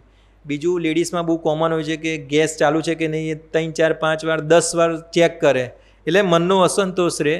આ ઓબ્સેસિવ કમ્પલ્સિવ ડિસઓર્ડર એ નોર્મલી જે સેલિબ્રિટીઝ હોય છે કે હાઈ પ્રોફાઇલ્સ હોય એને ચીવટભર્યો સ્વભાવ કહેવાય. પણ એટલો બધો બી ચીવટ નહીં રાખવાનો કે તમારી રોજિંદી ક્રિયાઓમાં બી તકલીફ થાય અથવા તો તમારી પર્સનાલિટી ચેન્જ થાય. બીજું જે માતાજી, આજકાલ આપણે જોઈએ છે કે જો લોકો કોઈ પણ રિલિજિયસ ફંક્શન હોય, નવરાત્રિ હોય અથવા તો કથા હોય તો લોકો ધૂણવાનું ચાલુ કરી દે છે. આ ધૂણવાનું કહેવાય જેને આઈડિયલી પોઝેસિવ એપિસોડ કહેવાય છે. એ અમેરિકામાં, ઓસ્ટ્રેલિયા, કેનેડા દરેક જગ્યાએ કલ્ચર બાઉન્ડ સિન્ડ્રોમ કહેવાય, મતલબ કલ્ચર રિલેટેડ બીમારી. હવે આપણને એવું લાગે કે આ લોકો ધૂણતા કેમ હોય છે?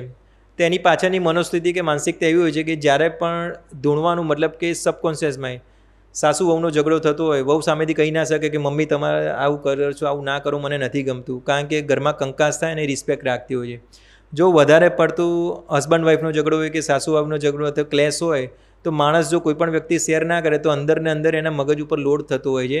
આ જ વ્યક્તિ જ્યારે સોશિયલ ગેધરિંગ થાય, જેમ કે ઘરમાં કોઈ રાંદલમાં તેડ્યા હોય અથવા તો કોઈ પ્રસંગ હોય, નવરાત્રિ હોય, એટલે ધૂણવાનું ચાલુ કરી દે. આ ધૂણવાનું ચાલુ કરે એટલે શું થાય કે દાંતની ખીલ્લી બંધ થઈ જાય અને આમ બેભાન થઈ જાય, પરસેવો છૂટી જાય અને માતાજીનો પવન આવે. આ પવન આવે એટલે એ જ સાસુ જે એને મેણાટોણા મારતી હતી એને બેટા કરે, પાણી પીવડાવે, એના હાથથી ચમચી આપે, કંઈ ના કરી સારું થઈ જશે. એ અટેન્શન સિકિંગ બિહેવિયર કહેવાય. મતલબ કે એ સામેથી સાસુ જોડે કામ નથી કરાવવું પણ આવું નાટક કરીને, ઢોંગ કરીને એની ફૂલફિલ કરે છે. અને બધાની હાજરીમાં, મતલબ બધાને હાપા કરે, લે બેટા બેસ, શાંતિથી બેસ. મતલબ કે જ્યાં ઘરમાં મારું સેલ્ફ રિસ્પેક્ટ નહોતું રહેતું, કોઈ મારી કદર નહોતી કરતી, તો આ લોકો આવું સોશિયલ ગેધરિંગનો પોઈન્ટનો ટાર્ગેટ કરે, જેને અટેન્શન સિકિંગ બિહેવિયર કહેવાય. તો આ જે છે એના મતલબથી ખબર પડે કે કંઈ ના કંઈ સબકોન્શિયસ એને કઈ વસ્તુ ખૂટે છે જે કોઈને કહી નહીં શકતી. એટલે આ રીતે વિવિધ પ્રકારના એને માતાજીનો પવન આવે છે તો ધાર્યું કરાવે છે આપણી જોડે. એટલે આપણે ભૂવા પાસે જઈએ તો ભૂવા લોકો શું કહે કે આના વળગાડ હશે, ઉપરી હવા હશે, કાલો જાદુ હશે, મેલી વિદ્યા હશે, અથવા તો એ પ્રકારનું કરીને એ લોકો કલ્ચર બાઉન્ડ કહેવામાં આવે છે. હવે આ છે ઓલ્ડ એજ રિલેટેડ. આપણે જોઈએ છીએ કે 55, 60, 65 વર્ષ પછી જેમ જેમ હાડકાઓનો ઘસારો થાય તેવી જ રીતે મગજના કોષો ઘસાતા હોય છે, જેને અલ્ઝાઇમર કહેવાય છે, ચિત્તભ્રમ કહેવાય છે. આ બહુ જ કોમન છે. તમારી એજમાં તમે 65, 70, 75 વર્ષે આ ચાલુ થશે. અમારી એજમાં આ વસ્તુ 65ની જગ્યાએ 55 વર્ષે, બહુ તો 50 વર્ષે. આનું કારણ કે તમારી ડેઇલી લાઇફસ્ટાઇલ સરખી ના હોય, પ્રોપર 6 કે 8 કલાકની ઘેરી સપનાવાળી ઊંઘ પૂરી ના થાય, પૌષ્ટિક આહાર ના હોય, મગજ ઉપર કંટ્રોલ ના હોય, સારી તમારી જીવનશૈલી ના હોય, તમે કન્ટિન્યુ સ્ટ્રેસમાં રહો, ભાગદોડ કરો, જંક ફૂડ ખાઓ, ઊંઘ પૂરતી ના કરો, ચીડિયો સ્વભાવ કરો, બહુ બધી જવાબદારી હોય, તો 65 વર્ષે જે મગજના કોષો સુકાવાના હતા એ ધીરે ધીરે 50, 55 વર્ષે ચાલુ થઈ જાય. એટલે તમારી વય મર્યાદા છે ધીરે ધીરે ઓછી થતી જાય છે. આમાં જે લખેલું છે કે એજ રિલેટેડ ચેન્જીસ છે. આમાં કુદરત વિરુદ્ધ ક્યારેય ના જવાય. જેમ જેમ તમારી ઉંમર વધે એટલે મગજના કોષો સુકાતા જ હોય છે. આનું મુખ્ય કારણ એવું હોય છે કે મગજના અમુક ભાગમાં, આપણે બધાએ એક્સપિરિયન્સ કર્યો કે જેમ કે 65 કે 70 વર્ષની ઉંમર થાય એટલે સૌથી પહેલાં ભૂલી જવાની તકલીફ થાય. આ ભૂલી જવામાં સૌથી પહેલાં શું થાય કે રિસેન્ટ મેમરી લોસ થાય, કે આજે કયો વાર થયો, કઈ તારીખ થઈ, અથવા તો નામ યાદ રાખવામાં, કાલે મેં શું ખાધું હતું, પરમ દિવસે હું શું જમ્યો હતો, નજીકમાં કયો તહેવાર આવશે એ ના યાદ રહે. એ રિસેન્ટ મેમરી લોસ થાય. પણ એને 30, 35, 40 વર્ષ જૂનું બધું યાદ રહે. એટલે એ આ બીમારીની ખાસિયત છે. બીજી જેમ કે આમ વાત કરીએ પ્રમાણે આ મગજના કોષો છે, તમે જેમ જેમ ઉંમર વધશે મગજના કોષો સુકાતા જાય એટલે તમને ગાંડપણને વિચારવાયું ચાલુ થઈ જાય. કુદરતી ઉંમરવાળા બાળક કોઈ પણ આપણે જુઓ તો લગભગ એ ચીડચીડું કરવા મળે, એક ને એક વસ્તુ 10-10 વાર બોલવા મળે, અથવા તો સવારમાં 4 વાગે ઉઠી જાય, ઘરનું કામકાજ કરવા મળે, ગરીબોને પૈસા આપી દે, ભગવાનનું નામ લે વધારે કરે, ચીડિયો સ્વભાવ થઈ જાય. આમાં એ બિચારા બાનો વાંક ના હોય, એના મગજના કોષો સુકાતા એટલે કુદરતી વિચારવાયું આવવાનો જ હોય. એટલે 85 અલ્ઝાઇમર કહેવાય ને, બહુ કોમન છે. અમિતાભ બચ્ચનને પણ અલ્ઝાઇમર ચાલુ જ થઈ ગયું છે. હવે આ 85 વર્ષે જે થવાનું હોય જનરેશન પ્રમાણે ધીરે ધીરે 65 વર્ષે ચાલુ થાય છે. હવે લગભગ એ 50 વર્ષની અંદર ચાલુ થઈ ગયું છે. આના પરથી ખબર પડે કે આપણી લાઇફસ્ટાઈલને લીધે મગજ ઉપર કેટલું થાય. આમ આપણને લાગે નહીં કે ગુસ્સો કરવાથી શું ફેર પડે છે, 2 વાર ગુસ્સો થઈને એકવાર મગજ તો શાંત થઈ ગયું, પણ તમે ગુસ્સો કરો એટલે મગજના જ્ઞાનતંતુ એટલા નબળા થઈ જાય, તમારે માથું ભારે ભારે લાગે, બ્લડ સર્ક્યુલેશનમાં તકલીફ થાય અને તમને આખું આમ અનઇઝીનેસ લાગે, તમારું ડિસિઝન મેકિંગ પાવર ને બધો લાંબા ગાળાનું નુકસાન થતું હોય છે.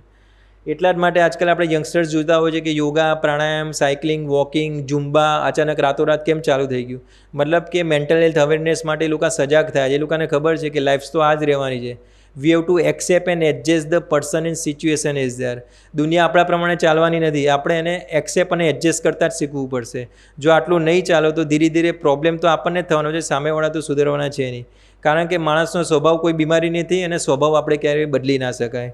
અને વિલ પાવર, મનોબળ ખૂબ સ્ટ્રોંગ હોવું જોઈએ. એના માટે તમારામાં કેપેસિટી અને આપણો સેલ્ફ એસ્ટીમ બહુ જ થવું જોઈએ. આ જેમ કે વાત કરીએ પ્રમાણે કે જેમ જેમ ઉંમર વધારે એ પ્રમાણે સૌથી પહેલાં ટાઈમ, કયો વાર થયો, કઈ તારીખ થઈ, એ બધું તમે ધીરે ધીરે ભૂલી જાઓ. તમારું એડ્રેસ ને ક્લોથિંગ. અમારે 65, 70, 75 વાળા આપણે એવું જોઈએ છે કે ઉંમરના લીધે ગાયબ થઈ જાય, ગુમ થઈ ગયા હોય છે. તે લોકો આ બધા અલ્ઝાઇમરનો શિકાર થયા હોય છે. એને ચિત્તભ્રમ કહેવાય, મતલબ કે એજ રિલેટેડ ચેન્જીસ. એના જ માટે જ્યારે પણ ઘરમાં કોઈ ઉંમરલાયક વ્યક્તિ હોય તમે કહેતા હોય છે કે ટેટુ લગાવી દો, ટેટુમાં તમારો કોઈ નંબર લગાવી દો, અથવા તો જે આપણી બંડી હોય બંડીની પાછળ પિન ભરાઈને એક એડ્રેસ અને ફોન નંબર લખી કાઢો. એટલે શું ક્યારેક ક્યાંય ગયા હોય ને એમને એડ્રેસ કદાચ યાદ ના રહેતું હોય તો ચિઠ્ઠીથી એ લોકો ઘરે પાછા આવી શકે. તો આપણે જે કહીએ છીએ કે જે ગાયબ થઈ જાય છે, ગુમ થઈ જાય છે, એ બધા ચિત્તભ્રમના કેસીસ હોય છે, જેમને ફોરગેટફુલનેસ નામની બીમારી હોય છે. ઓલ્ડ એજ ડિપ્રેશન બહુ જ કોમન છે. આપણે જોઈએ કે બાળકો તો ઠીક, યુવાવસ્થા તો ઠીક, મિડલ એજને જે જવાબદારી હોય, પણ ઓલ્ડ એજને શું, એ લોકોને શું ટેન્શન હોય છે. પણ એવું કહેવાય છે અમેરિકામાં પણ આ બહુ જ છે કે જ્યારે બી લોકો 85 વર્ષ કે 70, 75 વર્ષના થાય છે એ લોકો ડિપ્રેશનમાં આવ્યા જ છે. ઓલ્ડ એજમાં ડિપ્રેશન થવાનું કારણ શું? સૌથી મુખ્ય કારણ કે મેડિકલ ઇલનેસ. આપણે જોઈએ કે 45-50 વર્ષ સુધી બધાને ડાયાબિટીસ તો આવી જ ગયો, બ્લડ પ્રેશર આવી જાય છે, થાઇરોઇડ આવી જાય છે, કોઈ પણ પ્રકારના કમરના દુખાવે કે બધા, એ લાંબા ગાળાની બીમારી કહેવાય. આ લાંબા ગાળાના બીમારીના લીધે મેં ઓટોમેટિક હારી જાઓ કે આ શું છે, મતલબ આ ક્યાંક સારું નથી થતું, આખી જિંદગી મારે દવા ખાવી પડશે. તો એને કહેવાય સેકન્ડરી ડિપ્રેશન. તમને કોઈ માનસિક બીમારી નથી, પણ કોઈ બીમારીના લીધે તમે ધીરે ધીરે ડિમોરલાઇઝ થાઓ છો. અને ઓબ્વિયસલી જે આપણે એજ જેમ જેમ વધવાની જેમ પ્રમાણે કોઈ પણ પ્રકારના કોલેસ્ટ્રોલ, ડાયાબિટીસ, બીપી તો બાય ડિફોલ્ટ આવવાના જ છે. તમારે તો ઠીક છે, અત્યારે અમારે 35 કે 40 વર્ષની ઉંમરમાં જ્યારે ઇમરજન્સી કેસીસમાં જાઓ તો યંગસ્ટર્સ બધા ચેસ્ટ પેનની કમ્પ્લેન લઈને આવે. અમે જોઈએ તો એ લોકોને કોલેસ્ટ્રોલ કે ડાયાબિટીસ 35-40 ઉંમરે એ લોકો ગોળીઓ ખાતા હોય છે. મતલબ કે stress related, lifestyle related disorder થઈ ગયા છે. તો આ જ બીમારીના લીધે એ લોકો ડિપ્રેશનમાં છે. બીજી વસ્તુ ફિઝિકલ એફર્ટનેસ. એવી બી તમારી યંગ એજવાળી જમાઈ નથી કે તમે 8 કે 10 કલાક સુધી કામ કરો અને 10, 15, 20 હજાર તમે કમાઈ શકો, જેના લીધે આપણે બાળકો સામે અથવા તો બીજા રીતે ફાઇનાન્શિયલ ડિપેન્ડ ના રહેવું પડે. તો એ જે કહે કે ફિઝિકલ ડિસેબિલિટી, મતલબ કે શરીર સાથ નથી આપતું એટલે તમારે કોઈના ઉપર ડિપેન્ડ રહેવું પડે. પણ અત્યારે આપણે જોઈએ કે આપણા સગાવાલાને જ એના પોતાના માટે ટાઈમ નથી, તો આપણે આપણા માટે તે શું કામ ટાઈમ આપે. ત્રીજી વસ્તુ છે કે ફાઇનાન્શિયલ ક્રાઇસિસ. ઓબ્વિયસ વસ્તુ છે કે કંઈ પણ વસ્તુ હોય તમારે ફાઇનાન્શિયલ ડિપેન્ડ, તમારા જેમ જેમ ઉંમર વધે એ પ્રમાણે કાં તો સેવિંગ થયેલું હોય એમાંથી બચત હોય, કાં તો બાળકો ઉપર ડિપેન્ડ રહેવું પડે. પણ બાળકોની અત્યારે મોંઘવારી એટલી છે, એમની જવાબદારી એટલી છે, પોતે પહોંચી જ ના વળતા હોય તો આપણા સુધી પહોંચવાના જ નથી. આ પ્રકારના લીધે. અને બીજું વસ્તુ છે કે હસબન્ડ વાઈફ હોય તેવું તો નક્કી જ નથી કે બંને આ ટાઈમે જ બીમાર પડવાના છે, બંને એક જ ટાઈમે ભગવાનના ઘરે જવાના છે. તો જે કહેવાય કે લોસ ઓફ લવ વન, મતલબ કોઈ એક વ્યક્તિનું બી જો મૃત્યુ થઈ જાય, મતલબ જે સોશિયલ સપોર્ટ કહેવાય એ જ નથી, તો ધીરે ધીરે એ પણ ડિપ્રેશનમાં જતા હોય છે. તો ઓલ્ડ એજ ડિપ્રેશન એના આટલા બધા કારણો હોય છે, એ બહુ જ કોમન છે મોસ્ટલી. તો એવું બી નથી કે વૃદ્ધાવસ્થા લોકોને ડિપ્રેશન નથી આવતું. એ લોકો મોસ્ટ ડિપ્રેશન કે હતાશા, નિરાશાનો શિકાર થતા જ હોય છે, જેની લીધે તકલીફ થતી હોય છે. બીજું જે ચાઇલ્ડિશ બિહેવિયર, આ બહુ જ હોય છે કે ઉંમરલાયક બાળકોએ મતલબ જે વૃદ્ધાવસ્થા હોય એ આમ ગાયનો ગાય, ગીતો ગાય, ડાન્સ કરે. એવા બી દર્દીઓ આવે છે કે સેક્સની આડીતેડી વાતો કરે, અથવા તો બધાની સામે કપડાં કાઢી નાખે, હડપલા કરે, અથવા તો પોર્નોગ્રાફી જુએ. એમાં બિચારા એ વૃદ્ધાનો વાંક નથી હોતો. જ્યારે જેમ જેમ એજ વધે છે ત્યારે અમુક સેક્સના હોર્મોન છે એનો બી ફેરબદલી થતી હોય છે, જેના લીધે આ રીતનું અજુગતું વર્તન કરતા હોય છે. તો જેમ કે એમ કીધું એ પ્રમાણે કે ચાઇલ્ડિશ બિહેવિયર મતલબ બાળપણ છોકરમત કરતા હોય. હવે સગાવાલાને એવું લાગે કે આ શું આ ઉંમરે તમને કંઈ ખબર નથી પડતી, પણ બિચારા એમનો વાંક ના હોય. એ ઉંમરના લીધે મગજના જે કેમિકલ ચેન્જીસ થતા હોય એના લીધે એ પ્રકારનું વર્તન કરતા હોય છે.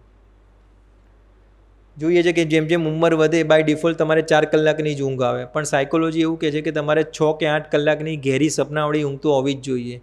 એટલે કોઈ પણ વ્યક્તિ જે 50-55 વર્ષ પછી જાય એટલે કોઈ બી અલ્પ્રાઝોલામ, ટ્રાઇકા કે 0.25 વાળી બધા કોઈને કોઈ ઊંઘની ગોળી લેતા જ હોય છે. એનાથી શું થાય કે 6 કલાકની ઊંઘ પૂરી થાય એટલે બીજા દિવસે ઉઠે એટલે તમે એકદમ એનર્જી એન્થુઝિયાઝમમાં રહો. આઈડિયલ એવું છે કે જ્યારે આપણે સૂતા હોઈએ એટલે આંખો બંધ હોય લેકિન મગજ ચાલુ રહે, એટલે કે એમાં અનરેસ્ટ માઇન્ડ. એટલે સવારે ઉઠે એટલે આપણને એવું લાગે કે મારી ઊંઘ જ પૂરી નથી થઈ, એટલે ઉત્સાહ, ઉમંગ, ધગસ, ડિસિઝન મેકિંગ પાવરની બધું આખું ડિસ્ટર્બ થઈ જાય, એના લીધે બીજો દિવસ પણ બગડતો હોય છે. એટલા જ માટે કહેવાય કે 6 કે 8 કલાકની ઊંઘ ખૂબ જ જરૂરી છે, જેના લીધે મારો બીજો દિવસ તમારો ફ્રેશ રહે. હવે આવે છે સ્ટ્રેસ મેનેજમેન્ટ. એમાં એવું કહેવાય છે કે કુકર હોય, કુકરની સીટી ના વાગે કે તો કુકર ફાટી જાય ને, એ જ રીતે ગવર્મેન્ટે ઓફિશિયલી ડિક્લેર કર્યું છે કે let's talk therapy. Let's talk એટલે ચલો વાતચીત કરીએ. આપણી લાઈફમાં કોઈ એક વ્યક્તિ હોવું જોઈએ, ભલે તમારો માતા, પિતા, husband, wife, brother, sister, boyfriend, girlfriend, XYZ કોઈ પણ વ્યક્તિ હોય કે તમારા લાઈફનું કંઈ બી ફ્રસ્ટ્રેશન છે એ શેર થવું જોઈએ. શેરિંગ ઇઝ ઓલવેઝ કેરિંગ, એટલે વાર્તાલાપ થવો જોઈએ, સંવાદ થવો જોઈએ. અમુક લોકો શું છે કે હું આને કહીશ તે મારા વિશે જાણી જશે, બીજા 10 જણને કહેશે, એટલે fear of being criticize by someone else, મતલબ કે મને જજ કરી લેશે. એ ડરના મારે પોતાને કંઈ પણ સ્ટ્રેસ હોય, તણાવ હોય તે અંદરને અંદર રીબાયા કરે છે. પોતાના લાઈફ પાર્ટનરને બી શેર નથી કરતો અથવા તો પોતાના છોકરાને બી શેર નથી કરતો. કારણ કે લાઈફમાં સ્ટ્રેસ તો રહેવાનું જ છે, ભલે ફેમિલી રિલેટેડ હોય, ફાઇનાન્શિયલ રિલેટેડ હોય, કેરિયર રિલેટેડ હોય, જોબ રિલેટેડ હોય કે માંદગી રિલેટેડ હોય. એ સ્ટ્રેસના લીધે જો કોઈની સાથે સ્ટ્રેસ ના કરો એટલે મગજ ઉપર લોડ પડે અને ધીરે ધીરે તમને વિચારવા એવું ચાલુ થઈ જાય. એટલે જ એવું કહેવાય છે કે સામેવાળાને ખોટું લાગે કે ના લાગે, તમે જે એને વ્યક્ત કરો છો એ સામેવાળાને કહી જ દો. આજકાલ આપણે જોઈએ છે કે જે વોટ્સઅપ મેસેજ, જે લોકો સરકાઝમ મતલબ કે એને ટોન્ટ મારી દે અને પાછળ સ્માઇલીનો મેસેજ મૂકી દે, એક જાતની સારી ટેકનોલોજી કહેવાય. કેમ કે આપણે જે કહેવાનું જે કહી તો દીધું, પછી ભલે ને એ ગમે તે કરી, એને સરકાઝમ કહેવાય. આજકાલ લોકો સાયકોલોજીકલ વોર કહેતા હોય છે, મતલબ કે ફિઝિકલ વોર અલગ થઈ ગયો છે. સાયકોલોજીકલ એટલે તમને માનસિક ત્રાસ આપે, માનસિક ટોર્ચર કરે. એ કઈ રીતે કરે કે આ બધી એક્ટિવિટીઓથી. બીજું છે spend the quality A time. મુખ્ય વસ્તુ એવું છે કે આખા દિવસમાંથી 20 કે 25 મિનિટ તમે પોતાના માટે આપો, જેના લીધે તમારે લાઈફનું આખું સ્ટ્રેસ છે દૂર કરી શકો. આ 25 મિનિટમાં તમે કંઈ બી કરી શકો. લોકોને કંઈ પણ શોખ હોય, જે ટીવી જોવાનો શોખ હોય અથવા તો છાપું વાંચવાનો શોખ હોય, ગોસિપિંગ કરે, ગપ્પા મારે, અથવા તો ગાયનો ગાય, ગીતો ગાય, ડાન્સ કરે, પુસ્તક વાંચે, અથવા તો કોઈ એનિમલ્સ થેરાપી છે. કોઈ પણ એક્ટિવિટીમાં તમે 25 મિનિટ આપો, એવી એક્ટિવિટીમાં આપો કે જે કર્યા પછી તમને આમ હાસનો અનુભવ કરે ને, હાઈસ મજા આવી ગઈ, તેલ લેવા ગઈ, દુનિયા બાળમાં ગઈ, ભલે ગમે તેટલું ટેન્શન, એવો ફીલ થવું જ જોઈએ. એટલા જ માટે કહેવાય છે કે આખા ભાગદોડવાળી જિંદગીમાંથી તમે પોતાના માટે 25 મિનિટ આપો, જેને સેલ્ફ એનાલિસિસ, મનોમંથન કહેવાય. તેમાં તમારે સેલ્ફિશ બનવું પડે અને સેલ્ફિશ નેચરમાંથી તમે એવું વિચારો કે હું પહેલાં આવો નહોતો, 1, 2, 3 એવા કયા કારણોના લીધે હું ફ્રસ્ટ્રેટ થઉં છું, ડિપ્રેશનમાં રહું છું અને આ કારણોથી માથે કઈ રીતે બહાર આવવું જોઈએ. જો તમે પોતે ઇનડિસિઝિવનેસ હો અથવા ડિસિઝન ના લેતી શકતા હો તો તમને જે થરલી ઓળખે છે એ ભલે તમારા મિત્રો હોય કે XYZ પર્સન હોય, એની સાથે શેર કરો કે મને આટલા પ્રોબ્લેમ છે અને મને મજા નથી આવતી, આમાં મારે શું કરવું જોઈએ. આવી જ રીતે તમને વચ્ચેનો કોઈ રસ્તો નીકળશે, એને કહેવાય સ્ટ્રેટેજી મેકિંગ થાય.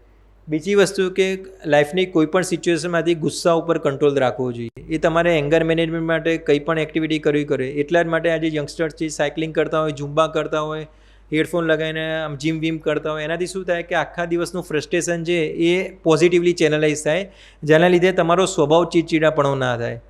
ત્રીજી વસ્તુ છે કે પૌષ્ટિક આહાર. એવું કહેવાય છે કે બેલેન્સ ડાયટ. તમારે દાળ ભાત, શાક રોટલી, સિઝનલ ફ્રૂટ્સ ને સલાડ ને દૂધ કેળા કંઈ પણ હોય, તમારે જે ડાયટ પ્લાન હોય એ પ્રમાણે મેં દિવસમાં 2 વાર તો ખાવું જ જોઈએ. જંક ફૂડ બહારનું ખાવાનું હોય તો ઠીક છે, અઠવાડિયામાં 1 વાર તમે ખાઈ શકો. આની પાછળનું કારણ છે કે તમારા જે મૂડ હોર્મોન્સ, જે સિરોટોનિન, ડોપામિન, જે મૂડ હોર્મોન્સ કહેવાય, એ તમે હેપી હોર્મોન્સ કહેવાય કે જેને તમને ખુશ રાખે, એ તમને હેલ્ધી ડાયટમાંથી જ મળતા હોય છે. ત્રીજી વસ્તુ છે કે જ્યારે બી તમને કોઈ એવું ટેન્શન, તણાવ લાગે તો નજીકના કોઈ વ્યક્તિ સાથે અથવા તો સાયકોલોજિસ્ટ અથવા તો સાયકેટ્રિસ્ટને કન્સલ્ટ કરવામાં નાનામ નહીં અનુભવવાની. એડવાન્સ ટેકનોલોજી એટલી છે કે ભલભલા જે કેન્સર જેવી બીમારી બી અત્યારે કંટ્રોલમાં રહે છે અને એવી બી ટેકનોલોજી બીમારી છે કે એવું નહીં કે તમને કોઈ પણ દર્દીને ડાયરેક્ટ સાયકેટ્રી પાસે જઈશું દવા જ ચાલુ કરી દેશે. એ સૌથી પહેલાં અસેસ કરે કે તમને ખાલી કાઉન્સેલિંગથી ફરક પડે એવો છે, દવાની જરૂર છે કે પછી શેની જરૂર છે. એટલે જ પ્રમાણે જે સૌથી પહેલાં જે ફર્સ્ટ સ્ટેજનું હોય તે લોકો ખાલી કાઉન્સેલિંગથી તમને ટ્રીક શીખવાડે, anger management, stress management, personality management. એટલે લાઈફમાં ગમે તેટલું સ્ટ્રેસ આવે, તમારું ધાર્યું થાય કે ના થાય, મતલબ કે તમે કઈ રીતે પોતાની જાતને હેપી રાખો અને ડિસિઝન મેકિંગ પાવર એની ટ્રીક શીખવાડે. તેના માટે એવું કહેવામાં આવે છે. આ નોર્મલ છે કે જ્યારે પણ આપણે માથું દુખે કંઈ પણ સૌથી પહેલાં આપણે નજીકના ફિઝિશિયન પાસે જઈએ. ફિઝિશિયન શું કરે કે બધા રિપોર્ટો કરાવે, બધા રિપોર્ટ નોર્મલ આવે પછી એવું કે આ બધા રિપોર્ટ તો નોર્મલ છે, તમારે સાયકેટ્રિસ્ટની જરૂર છે. સાયકેટ્રિસ્ટનું નામ સાંભળીને જ લોકો ભડકી જાય કે હું થોડી પાગલ છું તો પાગલોના ડૉક્ટર પાસે જાઉં. તો ત્રીજો ઓપ્શન છે સાયકોલોજીસ્ટ. સાયકોલોજીસ્ટ મતલબ એક કાઉન્સલર. એ કાઉન્સલરવાળા શું કરે કે લોકો તમને ટ્રીક શીખવાડે કે કંઈ બી સ્ટ્રેસ હોય તો પોઝિટિવ એટીટ્યૂડ કઈ રીતે રાખવાનું. એ નોર્મલ વાતચીત જ કરે અને ઓનલાઈન લિંક મોકલે. મતલબ 25 કે 30 મિનિટનું સેશન હોય એવા 5 કે 6 સેશન કરે. યોગા, આ નરેન્દ્ર મોદી લઈ સવારે 4 વાગે ઉઠીને 2 કલાક યોગા કરે છે. યોગા, પ્રાણાયામ એ બધાથી શું થાય કે તમારો મન હંમેશા ચંચળ હોય અને એના ઉપર આપણો કંટ્રોલ હોવો જોઈએ. મનોબળ કોને કહેવાય કે વર્ષમાં વર્ષ સિચ્યુએશનમાં આપણું ધાર્યું થાય કે ના થાય, મતલબ આપણે એકદમ બોખલાઈ ના જઈએ, સ્ટેબલ રહીએ અને એકદમ એ પરિસ્થિતિ માટે આપણે કઈ રીતે ડિસિઝન રાખી શકીએ, એને મનોબળ કહેવાય. અમુક લોકોનો વિલ પાવર ડગી જતો હોય છે કે મારી જોડે જ કેમ આવતું, મારું નસીબ જ ખરાબ છે, યાર મારી જોડે જ કેમ આવું, કશું નહીં થાય, એમ નાસીપાસ થઈ જાય, રોદડા રોવાનું ચાલુ કરી દે. એના લીધે તમારી ઇમ્યુનિટી ઘટી જાય, વધારે પડતા તમારી જે સક્ષમતા છે એ તમારી પોઝિટિવિટી ધીરે ધીરે ઓછી થતી જાય. યોગાથી શું થાય કે તમારા મગજ ઉપર કઈ રીતે કંટ્રોલ રાખવું, ગુસ્સા ઉપર કઈ રીતે કંટ્રોલ રાખવા, એની ટ્રિક્સ હોય છે. એટલે મગજ શાંત રાખવાની ટેકનિક કહેવાય. યોગા કહેવાય, પ્રાણાયામ કહેવાય. યંગસ્ટર્સ હોય છે યોગા પ્રાણાયામમાં ફોલો નથી કરતા, એટલા માટે એ લોકો શું કરે કે જીમ કરે અથવા તો કોઈ બી સ્પોર્ટ્સ એક્ટિવિટી કરે અથવા તો પેટ લવર્સ, મતલબ કે જે ડોગ્સ લવર્સ હોય અથવા તો જે પણ કેટ લવર, આજકાલ લોકો બિલાડી પણ રાખતા હોય છે. એનાથી શું થાય કે આખા દિવસનું ફ્રસ્ટ્રેશન એકવારથી કોઈ બી કમ્પેનિયનશિપથી ડાયવર્ટ થતું જાય છે. રાજેશ ખન્નાને બધાને જ ખબર છે કે એટલું બધું ડ્રિંક્સ લેતો હતો કે એના લીધે તેને માનસિક બીમારી થઈ ગઈ હતી. બાબુ મોસાઈ ડિપ્રેશનમાં હતો, એને એન્ટી ડિપ્રેશન ખાવી પડતી 20-25 વર્ષ સુધી. એજ રિલેટેડ ચેન્જીસ હતા. રાજેશ ખન્નાને તો એડિક્શનના લીધે તેને માનસિક બીમારી થઈ ગઈ હતી. લાઈફ ઇઝ ઓલવેઝ કલરફુલ, એટલે લાઈફમાં સ્ટ્રેસ તો રહેવાનો જ છે. તમે કઈ બી રીતે તમારું કોઈ કમ્પેનિયન શોધી લો જેના લીધે તમે ખુશ રહી શકો.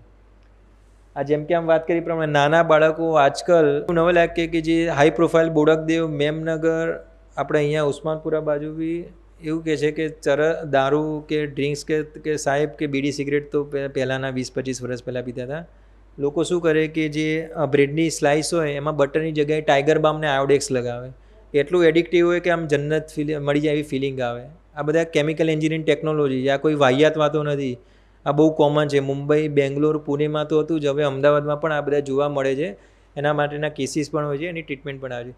બીજી વસ્તુ કે સાયકલ જે પંચર કરવાની ટ્યુબ હોય એ નેલ ઉપર લગાવે, ટ્યુબ નખ ઉપર લગાવે અને આમ સ્મેટ કરે. આમ જેમ કે પેટ્રોલની સ્મેલ કે જે વ્હાઇટનર્સ હોય ને, એ લોકો પહેલાં સ્કૂલમાં વ્હાઇટનર્સ વાપરતા હતા. એ લોકો બચ્ચાઓ શું કરતા હતા કે જે એમનો રૂમાલ હોય રૂમાલમાં વ્હાઇટનર નાખીને કરે, એટલે આમ વારે ઘડે તમને અર્જ આવે ને મજા આવે એવી ફિલિંગ આવે. તે વ્હાઇટનર બેન કરી દીધું છે. એટલે આજકાલના બચ્ચાઓ છે જે વ્હાઇટનર્સ ને આ જે ટાઈગર અને આયોડેક્સ બામ છે એ પ્રકારનું કેમિકલ એડિક્શન કરતા હોય છે. અને બીજી એક વાત કરી એ પ્રમાણે કે જે વેપિંગ, જે ઇલેક્ટ્રોનિક સિગાર કરતા હોય છે.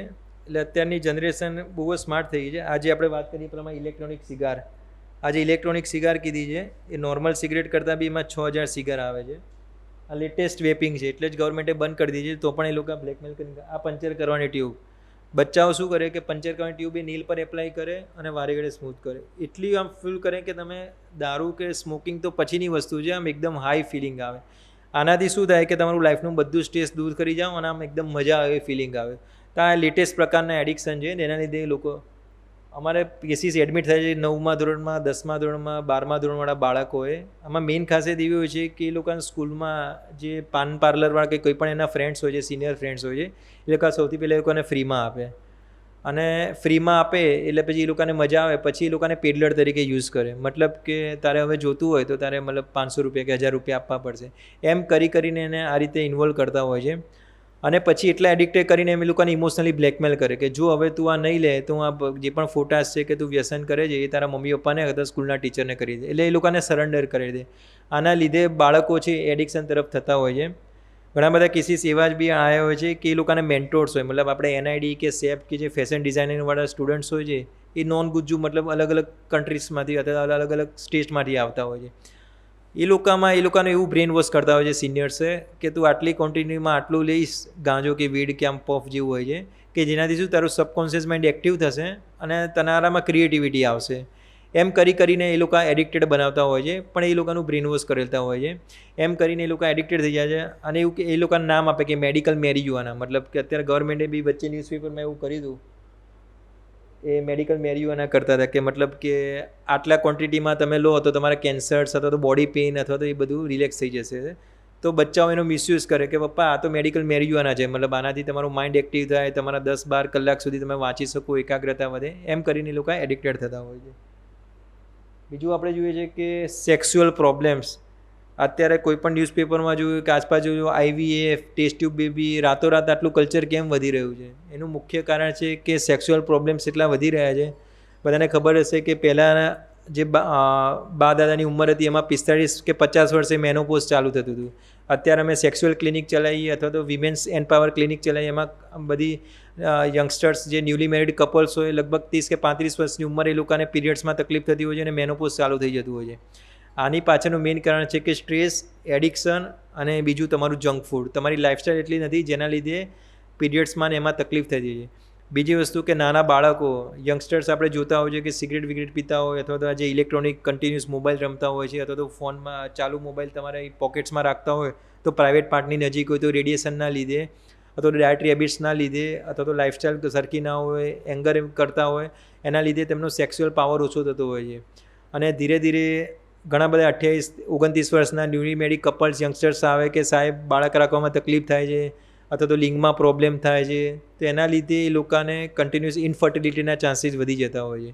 તો આજકાલ આપણે જોઈએ છીએ કે 30-32 વર્ષના જે ન્યૂલી મેરિડ કપલ્સ હોય ટેસ્ટ ટ્યુબ કે IVF કેમ કરાવતો હોય? મતલબ કે એમના જે રિપ્રોડક્ટિવ સિસ્ટમ હોય છે એમાં તકલીફ થતી હોય. તકલીફ થવાનું મુખ્ય કારણ કે તમારી લાઇફસ્ટાઈલ નથી અને ટેકનોલોજીના લીધે તમારું જે ઇમ્યુનિટી ને બધું સેક્સ્યુઅલ પાવર છે ધીરે ધીરે ઓછો થતો હોય છે. હું સેક્સોલોજીસ્ટ છું. એમાં એટલે અમદાવાદમાં 3 જ સેક્સોલોજીસ્ટ છે. એક ડૉક્ટર પારસ શાહ છે, અશોક રૂગાણી છે અને એક મારામાં આવે છે લાઇસન્સવાળા સેક્સોલોજીસ્ટ. બાકી બધા કરતા હોય છે. બાળકો 11, 12, 15 વર્ષના બાળકો ઓનલાઈન સર્ચ મારીને આવે ડાયરેક્ટ કે સાહેબ મને આટલી સમસ્યા થાય છે. આપણે પૂછીએ કે શું કર્યું હતું? કે સાહેબ કે ખબર નહીં કે આમ નેટ પર વાંચ્યું હતું અથવા તો મેડિકલ સ્ટોરમાં જાતે લઈને વાયગ્રા લેતા હોય છે. એ વાયગ્રા લઈને એ લોકો અલગ અલગ પ્રકારનું હસ્તમૈથુન કે માસ્ટરબેશન એ બધું કરતા હોય છે. યંગસ્ટર્સમાં અત્યારે 11-12 વર્ષના માતા પિતાને તો ખબર પણ ના હોય, એટલી બધી મિસયુઝ કરતા હોય છે. એટલે ગવર્મેન્ટે એટલે ગુજરાત સાયકેટ્રિક સોસાયટી, સેક્સોલોજી સોસાયટી અમે આ કે સર્વે આપતા હોય છે કે આ પ્રકારના યંગસ્ટર્સમાં તકલીફ થતા હોય છે. એ લોકો સર્વે કરે. સર્વે પરથી એવું રિઝલ્ટ આવ્યું કે વાયગ્રા કે જેનો મિસયુઝ થતા હોય છે યંગસ્ટર્સ જે મોસ્ટલી એડોલેસન્ટ ફેઝમાં હોય 10 વર્ષથી લઈને 16 વર્ષના બાળકોએ મિસયુઝ કરતા હોય છે. એટલે ગવર્મેન્ટે બેન કરી દીધી છે. ડૉક્ટરના પ્રિસ્ક્રિપ્શન વગર ઓવર ધ કાઉન્ટર એ તમને ના આપે. જે રીતે આપણે ગેનની ગોળીઓ, ઊંઘની ગોળીઓ આપે એ રીતે બાળકો એટલા મિસયુઝ કરતા હોય છે કે મોબાઈલ પર સર્ચ મારે આમ તેમ એમ કરીને જાતે મેડિકલ સ્ટોરમાંથી લઈને પોતાના શરીરને અને પોતાની સેક્સ્યુઅલ સંસ્થાને નુકસાન કરતા હતું. બીજી વસ્તુ આજકાલ આપણે જોઈએ છીએ કે ગે કલ્ચર. હવે ખબર નહીં, અમારો તો આ ફિલ્ડ છે એટલે ઘણા બધા હોય છે કે સમલિંગિકતાની અત્યારે ન્યૂઝમાં ને બધે ચાલે છે કે એને પરવાનગી આપીએ કે નહીં મરજુ થાય. અમદાવાદમાં બી આપણી જ કમ્યુનિટીમાં પટેલ, શાહ, મિસ્ત્રી, પરમાર બધામાં લોકોની જે સેક્સ્યુઅલ ઓરિએન્ટેશન બદલાતું જાય છે. આઈડિયલી યંગસ્ટર્સ આવે કે સાહેબ મને વિજાતીય આકર્ષણ નથી થતું, હું ગે છું એટલે હોમોસેક્સ્યુઅલ છું. ભલે પહેલાં ફોરેનમાં જોવા મળતું હતું, અહીંયા પણ બહુ કોમન છે, એમાં જરાય નવાઈ નથી. અને આજકાલ લોકો જે ગેમાં ડાયરેક્ટ કરે એટલે પેરેન્ટ્સ તો સમજે જ નહીં કે આ શું કરે છે, આની દવા કરવા માટે લઈ જાય ફલાણા ઢીકણા, પણ આની કોઈ દવા નથી હોતી. એ સાયકોલોજીકલ જ હોય છે. આની પાછળનું એવું હોય છે કે સૌથી પહેલાં જ્યારે પણ આપણે જોતા હતા કે ઘરગથ્થા રમે અથવા તો કંઈ પણ રમે તો બાળકોની શું છે કે ડોલ્સ છે અથવા તો હું મમ્મી બનીશ એ રોલ પેરેન્ટિંગ સ્ટાઇલ મેન કરતો હતો. આજકાલ લોકોમાં એવું થતું નથી. એટલે લોકો કંઈ પણ મોબાઈલમાં કંઈ પણ કરે તો એ લોકોને ફર્સ્ટ ટાઈમ જ્યારે ઇન્ટરેક્શન થાય છે ઇલેક્ટ્રોનિક દુનિયામાંથી બહાર આવે, જ્યારે પણ એ લોકો કોલેજમાં જાય છે, ફ્રેન્ડ જોડે થાય છે, ટચ કરે તે લોકોને આમ સેક્સ્યુઅલ સેન્સેશન આવે અને ફિલિંગ આવે. જે ટચ છે, ઇમોશન્સ છે, હગ થેરાપી છે, એ બધી એક જાતની સાયકોલોજીકલ થેરાપી કહેવાય. ઘરેથી આપણે બાળકને કોઈ ગુસ્સે થયું તો આપણે એને હગ કરીએ તો એનાથી એને રિલીફ મળે, એને હ્યુમન ટચ ખબર પડે અને અડધું ડિપ્રેશન એમને જ દૂર થઈ જાય. આજકાલ એવી જે આપણે જેમ કહીએ છીએ કે ન્યુક્લિયર ફેમિલી છે, કોઈના જોડે ટાઈમ નથી પડતું, ગેલેક્સી એડેટ્સનો સમાન હોય છે. અને કંઈ પણ આપણે સંવેદના કંઈ પણ દુઃખ હોય તો સામે વાતચીત કરવાના લગલે આપણે ફોન પર કઈ રીતે વાતો કરીએ છીએ એના લીધે જે ટચ ને ઇમોશન્સ છે ફિલિંગ્સ છે બાળકોમાં ડેવલપ નથી થતી. જ્યારે બી કોઈ 12 કે 14 વર્ષનો થાય સેક્સ્યુઅલ હોર્મોન ચેન્જીસ થતા હોય, કોઈના ફ્રેન્ડ જોડે બાજુમાં બેઠો હોય ટેન્શનમાં એની જોડે શેર કરે, જરાક બી ટચ કરે એટલે મગજમાં સ્પાર્ક થાય. એમાં એ લોકોને જાતીય સંયમ ગુમાવે છે અને સજાતીય આકર્ષણ થતું જાય છે. એટલા જ માટે કહેવાય છે કે હોમોસેક્સ્યુઅલ, હેટેરોસેક્સ્યુઅલ, લેસ્બિયન કે આજકાલ આ ક્રેમ વધી રહ્યું છે. મતલબ કે ટેકનોલોજી એટલી હદે બદલાઈ રહી છે કે લોકોના સેક્સ્યુઅલ ઓરિએન્ટેશન બદલાઈ રહ્યા છે. અને આ બધા કેસીસ યંગસ્ટર્સમાંથી જ ચાલુ થાય. 12, 14, 16 વર્ષની ઉંમરે રાતોરાત એવું ના હોય કે 30 કે 35 વર્ષ પહેલાં એકદમ નોર્મલ હતો અને 35 વર્ષ પછી અચાનક માનસિક બીમારી થઈ જાય. અત્યારે જે પણ પ્રકારની લેટેસ્ટ માનસિક બીમારીઓ થાય છે એની પાછળનું મુખ્ય કારણ કે સોશિયલ કલ્ચર આપણું બદલાઈ રહ્યું છે, સામાજિક માળખું બદલાઈ રહ્યું છે, લાઇફસ્ટાઈલ બદલાઈ રહી છે, ટેકનોલોજીનો ઇન્ફ્લુઅન્સ એટલો વધી રહ્યો છે, ભાગદોડવાળી જિંદગી એટલી થઈ રહી છે કે આપણે સૌથી પહેલી વસ્તુ છે કે આપણી જનરેશન તો પતી ગઈ, પણ હવેની જે જનરેશન આવશે એમના 10-15 વર્ષ પછી તો જમાનો જ ખરાબ હશે. આ તો મારે અત્યારે બોલાય નહીં. આપણે જે બી વેબ સિરીઝમાં દેખાય છે, અમારે પણ જે સેક્સ્યુઅલ ગાઈડન્સ ક્લિનિક ચલાવતા હોય છે, ચાઇલ્ડ મોલેસ્ટેશન કે જે લોકો બસમાં જતા હોય છે, જે ગુરગાંવ ને દિલ્હી ને હરિયાણામાં થતા હોય છે, કે બસ કંડક્ટર હોય છે, માઇનર્સ હોય છે, છોકરી ઉપર મોલેસ્ટેશન કરે, ઓફેન્સ કરે, એના લીધે એ લોકોના લીધે જ આજકાલ કમ્પલસરી ગવર્મેન્ટે સેક્સ એજ્યુકેશન કરી નાખ્યું છે. કેમ કે ગુડ ટચ, બેડ ટચ બધાને ખબર છે. તમારા પોતાને પૂછજો કે 4થા ધોરણમાં, 5મા ધોરણમાં, 6ઠ્ઠા ધોરણમાં હોય એ જ એપ્રોપ્રિએટ ચાલુ કર્યું છે. મતલબ કે એ લોકોને પાવર પોઈન્ટ પ્રેઝન્ટેશનમાં સ્કૂલમાં જ સાયકોલોજીનો સબ્જેક્ટ શીખવાડવામાં આવે કે what is good touch, what is bed touch. Good touch મતલબ કે તમે કોઈ માતા પિતા અથવા તો તમારો ભાઈ બહેન એને હગ કરો, કડલ કરો, એને ગુડ ટચ કહેવાય.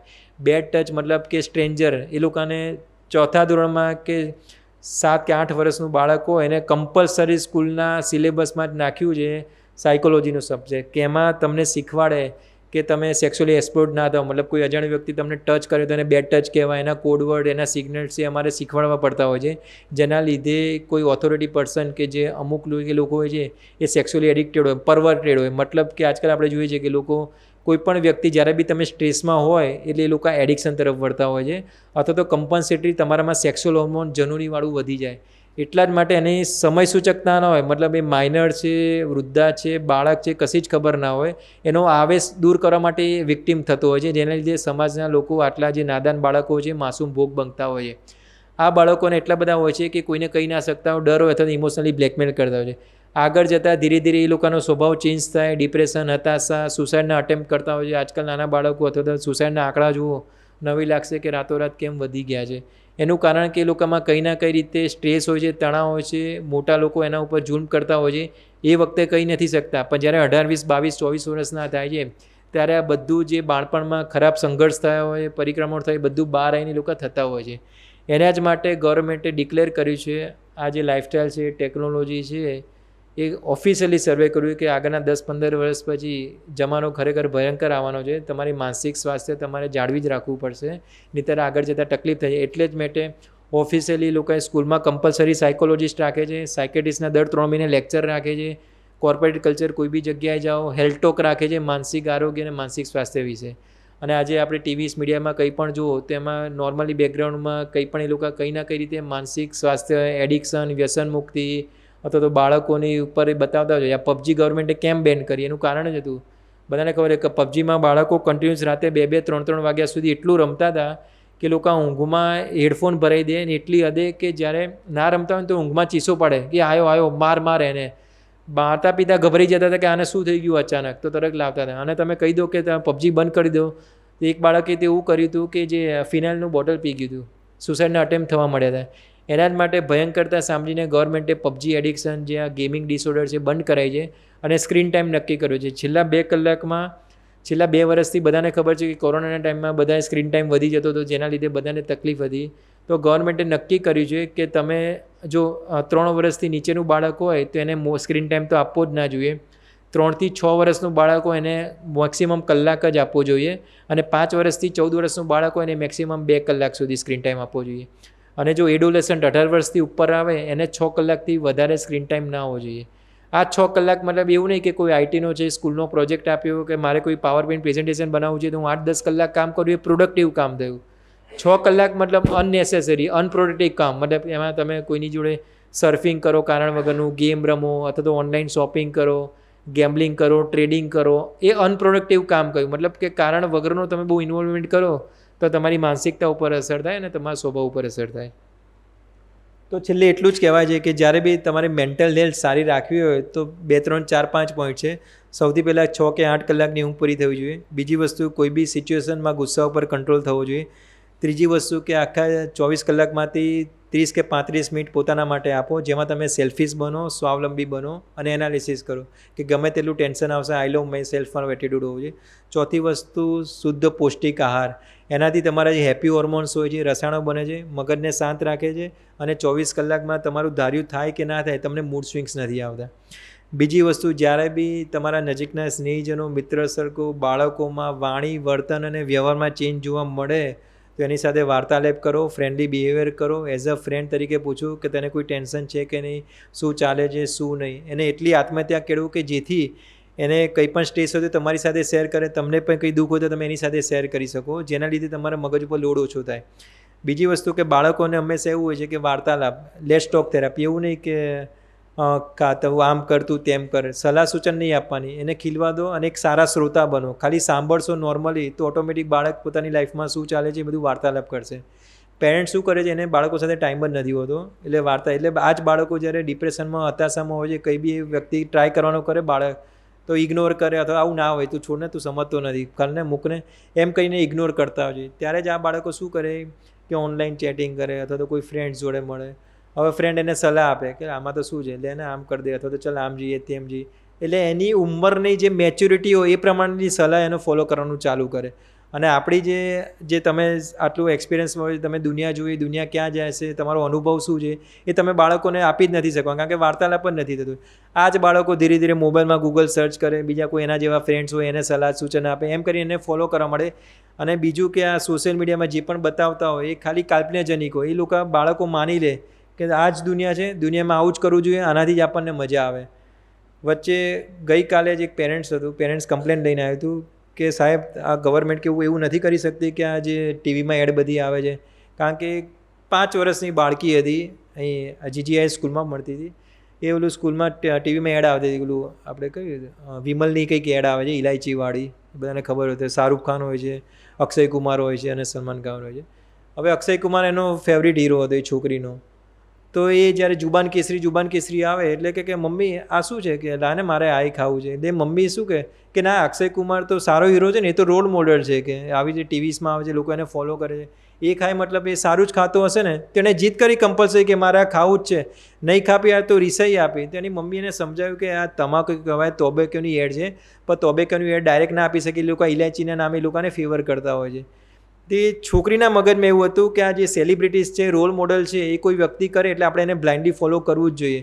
મતલબ એ બાળકોમાં એમાં એનો વાંક નથી હોતો, દુનિયા આ પ્રમાણે ચાલે છે, કલ્ચર આ પ્રમાણે ચાલે છે. એટલે જ આપણે એને જે એડોલેસન્ટ ફેઝ, જ્યારે 18, 20, 22 વર્ષનું છે ત્યારે એનામાં મેચ્યોરિટી આવે. પહેલાં એવું હતું કે 22, 24 વર્ષે લોકો મેચ્યોર થતા, આજકાલની જનરેશન એ 12, 14 વર્ષમાં મેચ્યોર થઈ જાય છે. એટલી સુપર મેચ્યોર થઈ જાય કે આપણને એ લોકો શીખવાડવા મળે, અને એ લોકો એટલા સ્માર્ટ્સ હોય છે. પણ આ જે સામાજિક માળખું કે જે આસપાસમાં જે ચાલી રહ્યું છે, એ 12 વર્ષની અંદર જો એના મગજમાં નેગેટિવ ફિટ થઈ ગયું, તે આગળ જતાં બહુ નુકસાન કરે છે. એના જ માટે રાતોરાત આ જનરેશન કંઈ બદલાવાની નથી. આપણે ધીરે ધીરે બદલાવ આપણા પોતાનામાંથી જ લાવવો પડે. ભલે લાઈફસ્ટાઈલ એટલી હેક્ટિક છે, 5, 10, 15, 20 હજાર રૂપિયા આપણે પછી કમાઈશું, સારું નહીં કમાઈ તો શાળા બાળકોને શું લાગે એ પછીની વસ્તુ છે. સૌથી પહેલાં તમે પોતાના માટે સ્વસ્થ રહો, તમે પોતે માનસિક રૂપે નોર્મલ રહો. જ્યારે પણ માતા પિતા, બાળકો શું કરે કે માતા પિતાના રોલ મોડલ હોય, જ્યાં બી તમે ટેન્શન આવી ગયું કે ફોન પર વાત કરે તો સમજતો નથી, મેલનો જવાબ આપ્યો, એ બધું શીખે કે સારું ટેન્શન આવે તો આપણે આ રીતે જ રિએક્ટ કરવું જોઈએ. આપણે એને શીખવાડવું જોઈએ કે લાઈફમાં સ્ટ્રેસ તો રહેવાનું જ છે. તમે પોતે પોતાની જાતને એંગર મેનેજમેન્ટ, સ્ટ્રેસ મેનેજમેન્ટ કઈ રીતે પોઝિટિવ એટીટ્યૂડ રાખશો, એ જો તમે ઉત્કર્ષ ઉદાહરણ તમે રોલ મોડલ તરીકે આપશો, પછી જ તે બાળકમાં લાગશે. બાળક છે માતા પિતામાંથી શીખે છે, આજુબાજુના વાતાવરણમાંથી શીખે છે, શિક્ષકો તરફથી શીખે છે અને ફ્રેન્ડ સર્કલ તરફથી શીખે છે. હવે આજુબાજુના લોકોને આપણે બદલાવાના નથી. મેઇન શરૂઆત કે આપણે પોતાએ આપણને બદલવું પડશે, અને આપણું જોઈને બાળકો કંઈ પણ સારું કે 5-10% શીખે કે ના શીખે. બીજી વસ્તુ છે કે ગવર્મેન્ટે સ્કૂલમાં તો ચાલુ કરી જ દીધું છે કે સાયકોલોજીના subject, ethics, morality, respect, self discipline, હવે એવું કહે છે આર્ટિફિશિયલ ઇન્ટેલિજન્સ, લોકો લાસ્ટ 5 મિનિટ જ છે, ચિંતા ના કરતા, જીટીપી મળે એવું કહેવાય છે. અત્યારે તો આપણે સર્ચ કરીએ અને સ્ક્રીનની ટાઈમે બધું આવી જાય છે.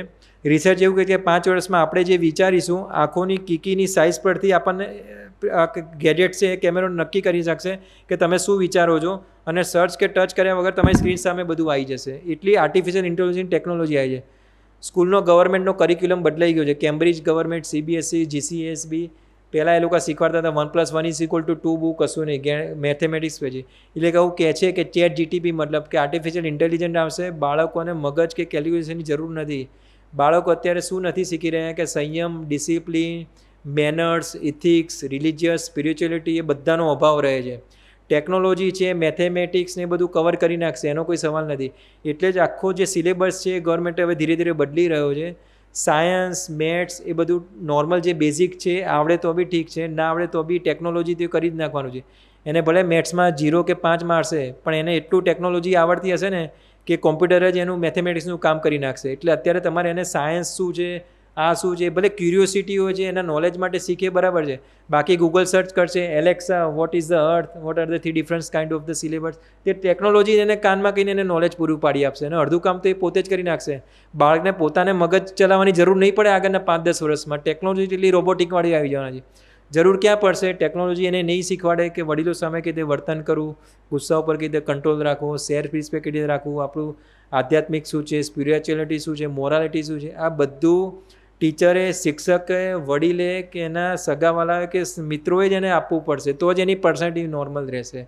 અને ટેકનોલોજી એટલે જ ગવર્મેન્ટ અત્યારે બેન છે કે આર્ટિફિશિયલ ઇન્ટેલિજન્સ છે, રોબોટિકનો જમાનો ઇન્વોલ્વ થવા દેવો કે નહીં થવા દેવો. એ લોકો એવું કહે છે કે જો રોબોટિક જમાનો થશે તો એ ક્રૂરતા, હિંસા, ઇમોશન્સ, ફિલિંગ્સ એ બધું નહીં, આખી દુનિયા પ્રેક્ટિકલ થઈ જશે, અને જે એન્ટી સોશિયલ એક્ટિવિટી છે એ વધી જશે. ઘણા બધા કેસીસ આપણે જોઈએ છે કે સિંધુભવન રોડ ઉપર, બોડકદેવ ઉપર રાત્રે 12-1 વાગે, 2 વાગે લોકો સ્ટન્ટ કરતા હોય છે. એ એન્ટી સોશિયલ એક્ટિવિટી મતલબ શું? બાળકોમાં ક્યુરિયોસિટી હોય, એ લોકોને કોઈનો ડર નથી રહેતો. કોન્ટેક્ટ છે, ફોડી લઈશું, જોઈ લઈશું, પોલીસ પકડે કે શું. એ લોકોના બધા જે શોખ છે બદલાઈ રહ્યા છે. રાત્રે 2-2:30 વાગે જાય, સ્ટન્ટ કરે, એકદમ રાત કરે, એનાથી એ લોકોને આમ એટલી મજા આવે કે આમ જાણે આમ જન્નત મળી ગઈ એવી ફિલિંગ આવે. બીજી વસ્તુ, અમે ચાઇલ્ડ ગાર્ડન્સ ક્લિનિકમાં પૂછીએ બાળકને કે તારે બેટા મોટા થઈને શું બનવાનું છે, તો આપણે પહેલાં હતા કે એન્જિનિયર બનવું, ડૉક્ટર બનવું, વકીલ બનવું, ફેમિલી બિઝનેસ.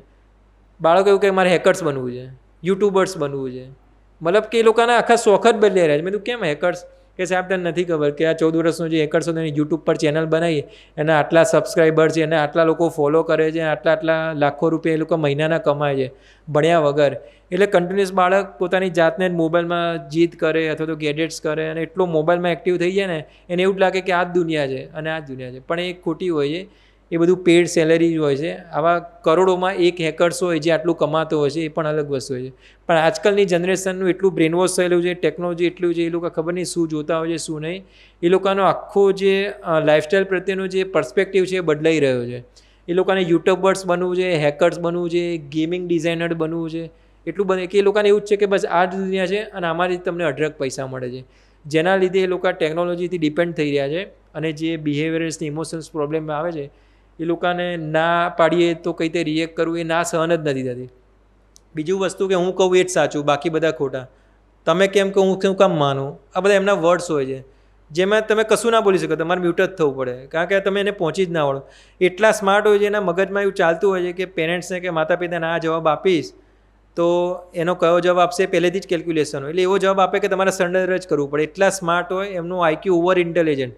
આ પ્રકારના બાળકો, આજકાલના બાળકો જે નોર્મલ આઈક્યુ કરતાં પણ હાઈલી ઇન્ટેલિજન્ટ, કારણ કે એ લોકો ટેકનોલોજીથી સજ્જન છે, આ વિવિધ પ્રકારની મેડિસિન આવી છે. તો એવું નથી કે તમારો આઈક્યુ મંદબુદ્ધિવાળા બાળકો એ ઓછા છે, હાઈલી ઇન્ટેલિજન્ટ. એટલું અંદરથી ઉત્સાહ, ઉમંગ ને ક્યુરિયોસિટી હોય છે, પણ એ નેગેટિવ ફ્લો જતી હોય છે, જેના લીધે તમારે ખાલી પોઝિટિવ ચેનલાઇઝ અને સ્ટેબિલાઇઝ કરવાની જરૂર છે. એના માટે આપણે ઘણા બધાએ સાથ આપવો પડશે, સહકાર આપવો પડશે, અને કંઈ પણ પ્રકારના બાળક કે હ્યુમન્સ કે ઇમોશન્સ છે, આપણા જે સંસ્કાર છે, જે રિચ્યુઅલ્સ છે એ મેન્ટેન રાખીશું, એને ફોલો કરવામાં આવીશું તો આપણી આ જનરેશન છે એ મેન્ટેન રહેશે, અને જે વેસ્ટર્નાઇઝ કલ્ચર છે અથવા તો જે ટેકનોલોજી જે કલ્ચર છે એ બદલી નહીં શકાય. બાકી આમાં તો ઘણું બધું છે, પણ અત્યારે મોસ્ટલી કવર થઈ રહ્યું છે. હવે તમારે કંઈ પણ ક્વેશ્ચન હોય, ક્વેરી હોય અથવા તો કંઈ પણ ડિસ્કસ કરવું હોય તો આપણે વાંધો નહીં.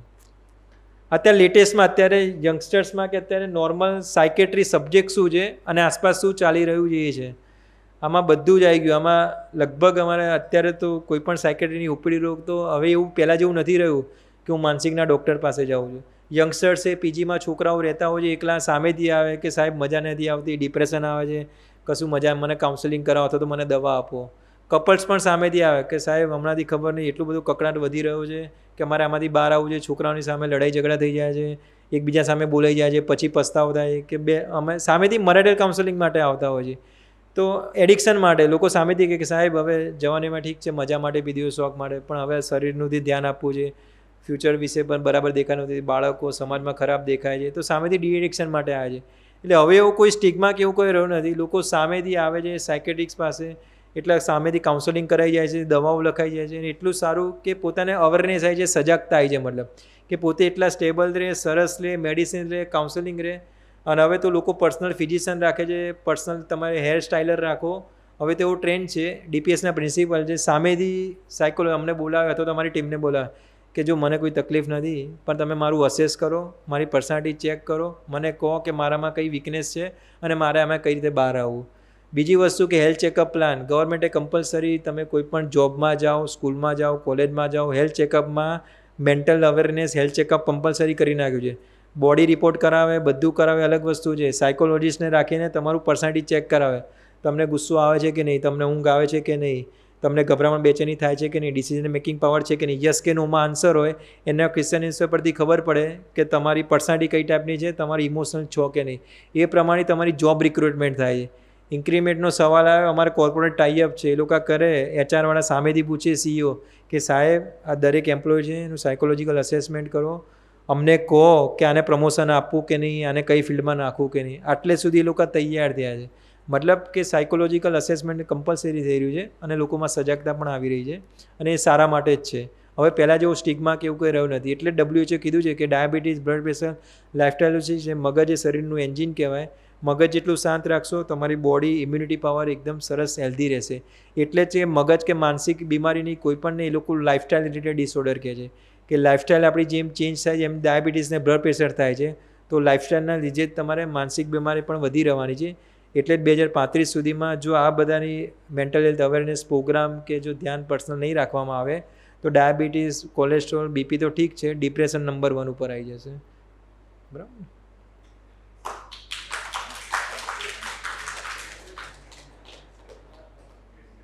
એટલે એવું નથી કે મારો સબ્જેક્ટ આવું વધારે છે, આપણે બધાને આસપાસમાં ખબર જ છે કે સાયકેટ્રિક સબ્જેક્ટ કેટલો પ્રિવેલન્સ થાય છે આપણે.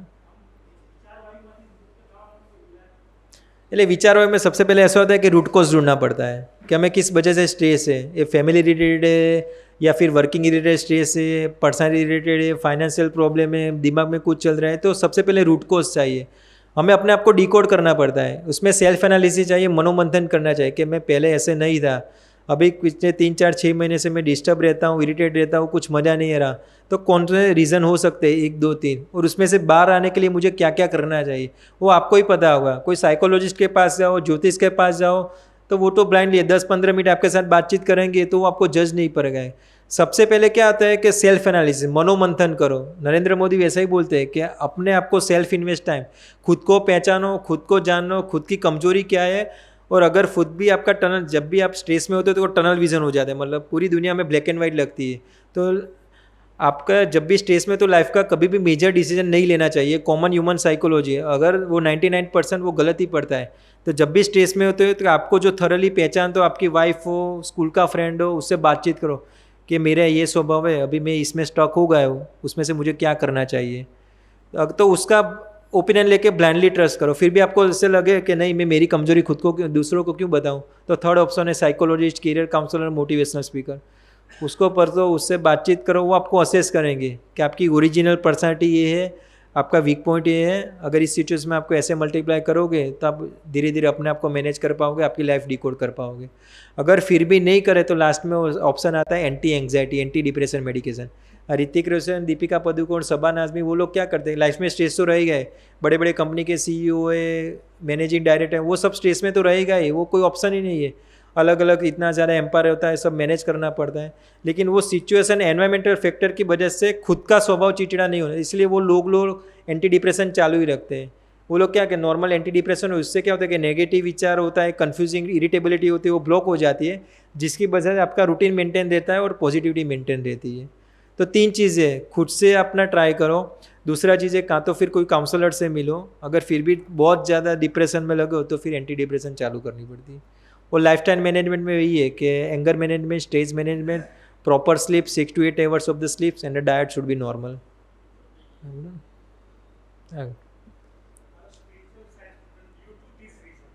Yeah, definitely. But there is a double-edged sword there. We have the patient of the Osho and the Bownizer and the सब किसे excessive involvement of the spirituality may also affect your routine itself. અમારા youngsters જો આતા હતા, જો ઓશોને બહુ માને છે, પણ એટલું બધું માનતા હતા કે એની સીડીઝને આઈપોડને 8-8 10-10 કલાક સુધી એને જ ફોલો કરતા હતા.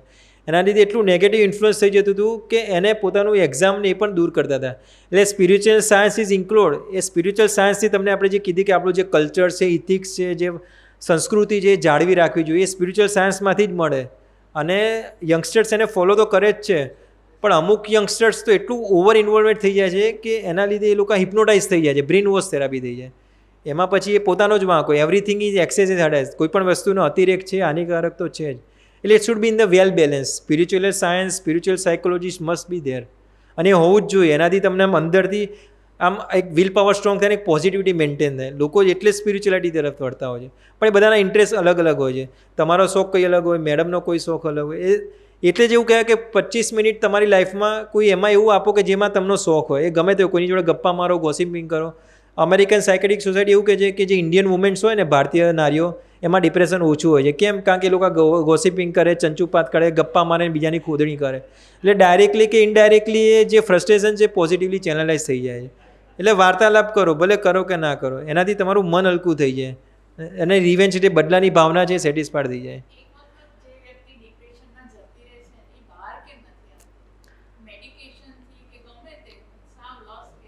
એટલે માનસિક બીમારીમાં એવું છે કે જ્યારે તમારે એકવાર ડિપ્રેશન કે એન્ઝાયટી આવી ગઈ, એના સ્ટેજીસ હોય. સૌથી પહેલાં કે તમને મૂડ સ્વિંગ્સ આવે, એ 7-10 દિવસ સુધી રહે, તો બી તમે કન્ટિન્યુઅસલી ફેઝમાં રહો અને ઇગ્નોર કરો તો ધીરે ધીરે હતાશા, નિરાશા આવે. હવે જ્યારે પણ સાયકેટ્રિસ્ટ પાસે આવે ને, એટલે એ લોકો શું કે 3, 4, 6, 8, 9 મહિનાથી તો છૂપું ડિપ્રેશન તો રહેલું જ હોય છે, પણ એ લોકોને ખબર નથી પડતી, અથવા તો પોતાની રીતે ટ્રાય તો કરતા જ હોય, પણ મેડિસિન ચાલુ ના કરે, એટલે એડવાન્સ સ્ટેજમાં જતા રહેતા હોય. હવે આપણે દવા ચાલુ કરીએ એટલે આઈડિયલી એવું છે કે જ્યારે પણ તમારે ફર્સ્ટ સ્ટેજ ડિપ્રેશનનો આવે એટલે પહેલાં કાઉન્સેલિંગથી ટ્રાય કરો. જો કાઉન્સેલિંગથી સરસ બહાર આવી જાય, પોઝિટિવ એટીટ્યુડ થઈ જાય, તો તમારે દવાની જરૂર નથી. પછી જો દવા ચાલુ કરવામાં આવે તો ભલે 15 દિવસની દવા આપીને તમે 100% નોર્મલ થઈ ગયા ને તોય તમારે 0 દવા ના કરે. જેમ કે ડાયાબિટીસ, બ્લડ પ્રેશરની દવા એકવાર શરીરમાં આવી ગઈ એટલે તમારે લાઈફ ટાઈમ સુધી ખાવી પડે. જેવી બ્લડ પ્રેશરની દવા એક દિવસ ચૂકો તો બીપી શૂટઅપ થઈ જાય ને, માનસિક બીમારીમાં એવું છે. જ્યારે બી તમે દવા ચૂકો તો તમારે હેપી હોર્મોન્સ સડન ડાઉન થઈ જાય, તમે આખા ડિપ્રેશનમાં જતા રહો. એટલે કોઈ પણ માનસિક બીમારી એ લગભગ તમારે મોસ્ટલી 6 મહિના કે 9 મહિના કે 1 વર્ષ તો ચાલુ રાખવી જ પડતી હોય છે, અને લોકોને 2 વર્ષ 5 વર્ષ લાઈફ ટાઈમ સુધી ચાલુ રાખવી પડે છે. એટલે એમાં અમુક જીનેટિક ફેક્ટર બી કામમાં આવે, પોતાનો સેન્સિટિવ સ્વભાવ પણ કામમાં આવે, અને પર્સનાલિટી પણ કામમાં આવે. હા, એટલે મગજ અને માનસિક એ બે વસ્તુ છે. મગજની બીમારી અને માનસિકની બીમારી. મગજની બીમારી એટલે તમારે જે એપિલેપ્સી, ખેંચ આવે, સ્ટ્રોક આવે, લકવા આવે, એ બધું. માનસિક બીમારી એટલે મગજ તો તમારું સ્ટ્રક્ચરલ નોર્મલ હોય, એટલે મગજમાં કંઈ ખોડખા પણ નથી, પણ વિચારવાયુની તંત્ર છે કે જે તમારું જે ઇમોશન્સ છે, ફિલિંગ્સ છે, લાગણીઓનું આદાન પ્રદાન છે, તે બરાબર ચેનલાઇઝ નથી થતી, એના લીધે તમને મૂડ સ્વિંગ્સ આવે છે.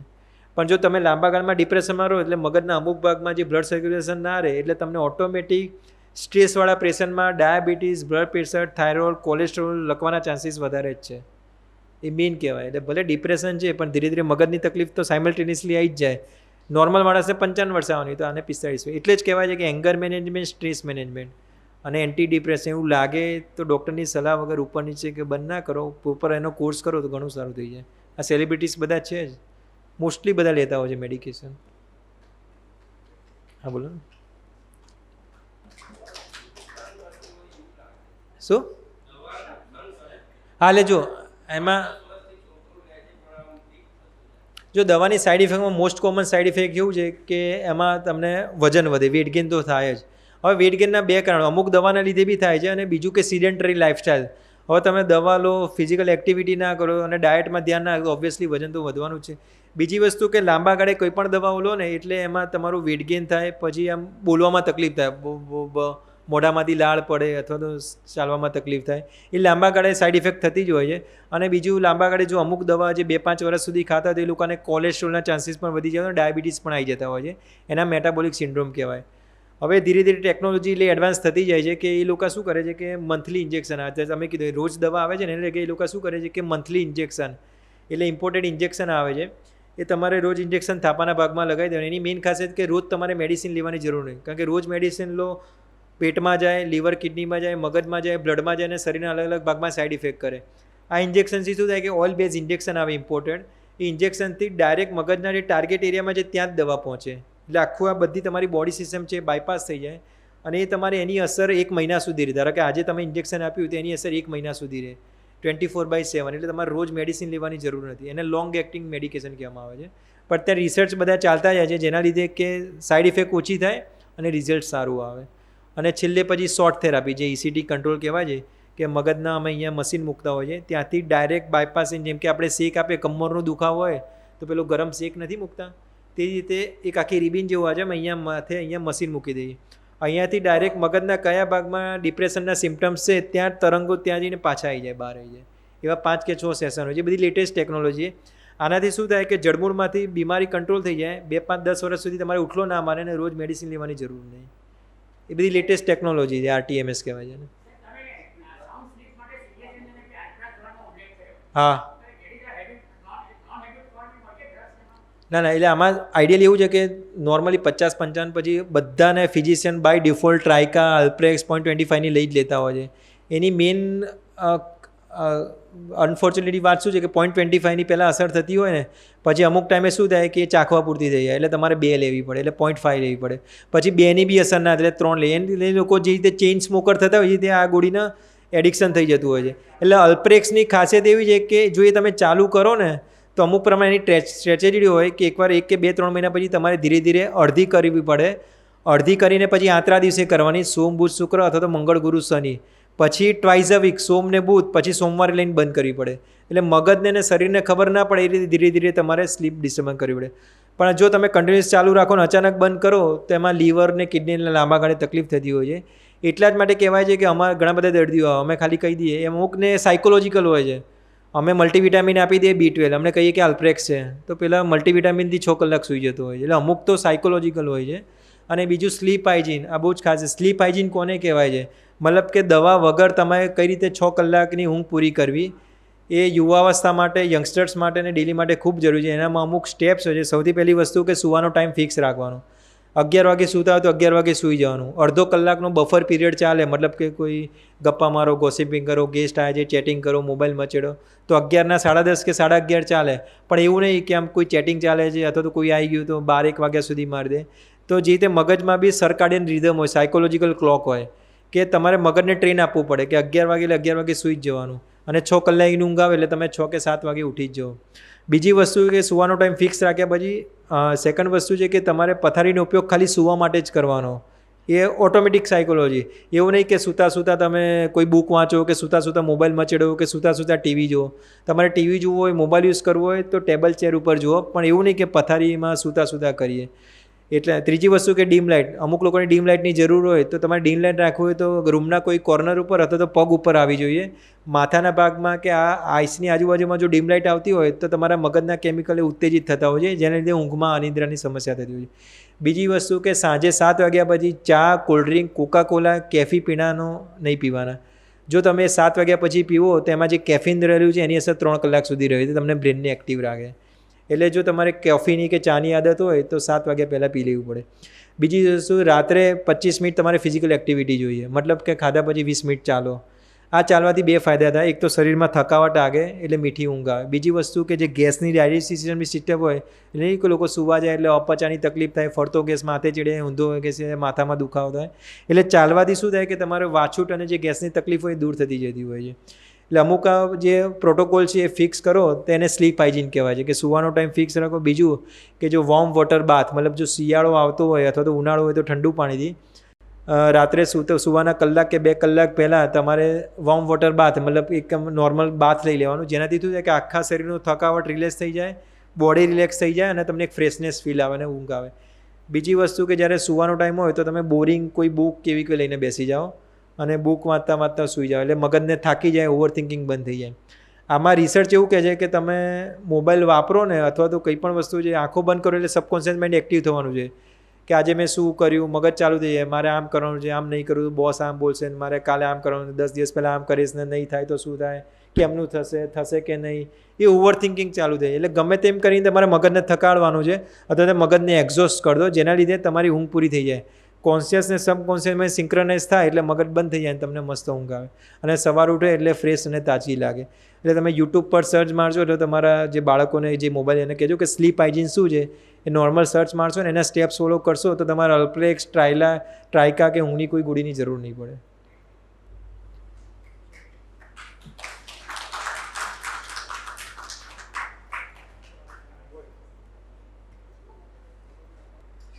એક અત્યંત સુંદર, હૃદયસ્પર્શી અને જીવનસ્પર્શી એવું એક વક્તવ્ય સાંભળવા મળ્યું. કલરવભાઈ, અમે આપના ખૂબ ખૂબ ખૂબ આભારી છીએ.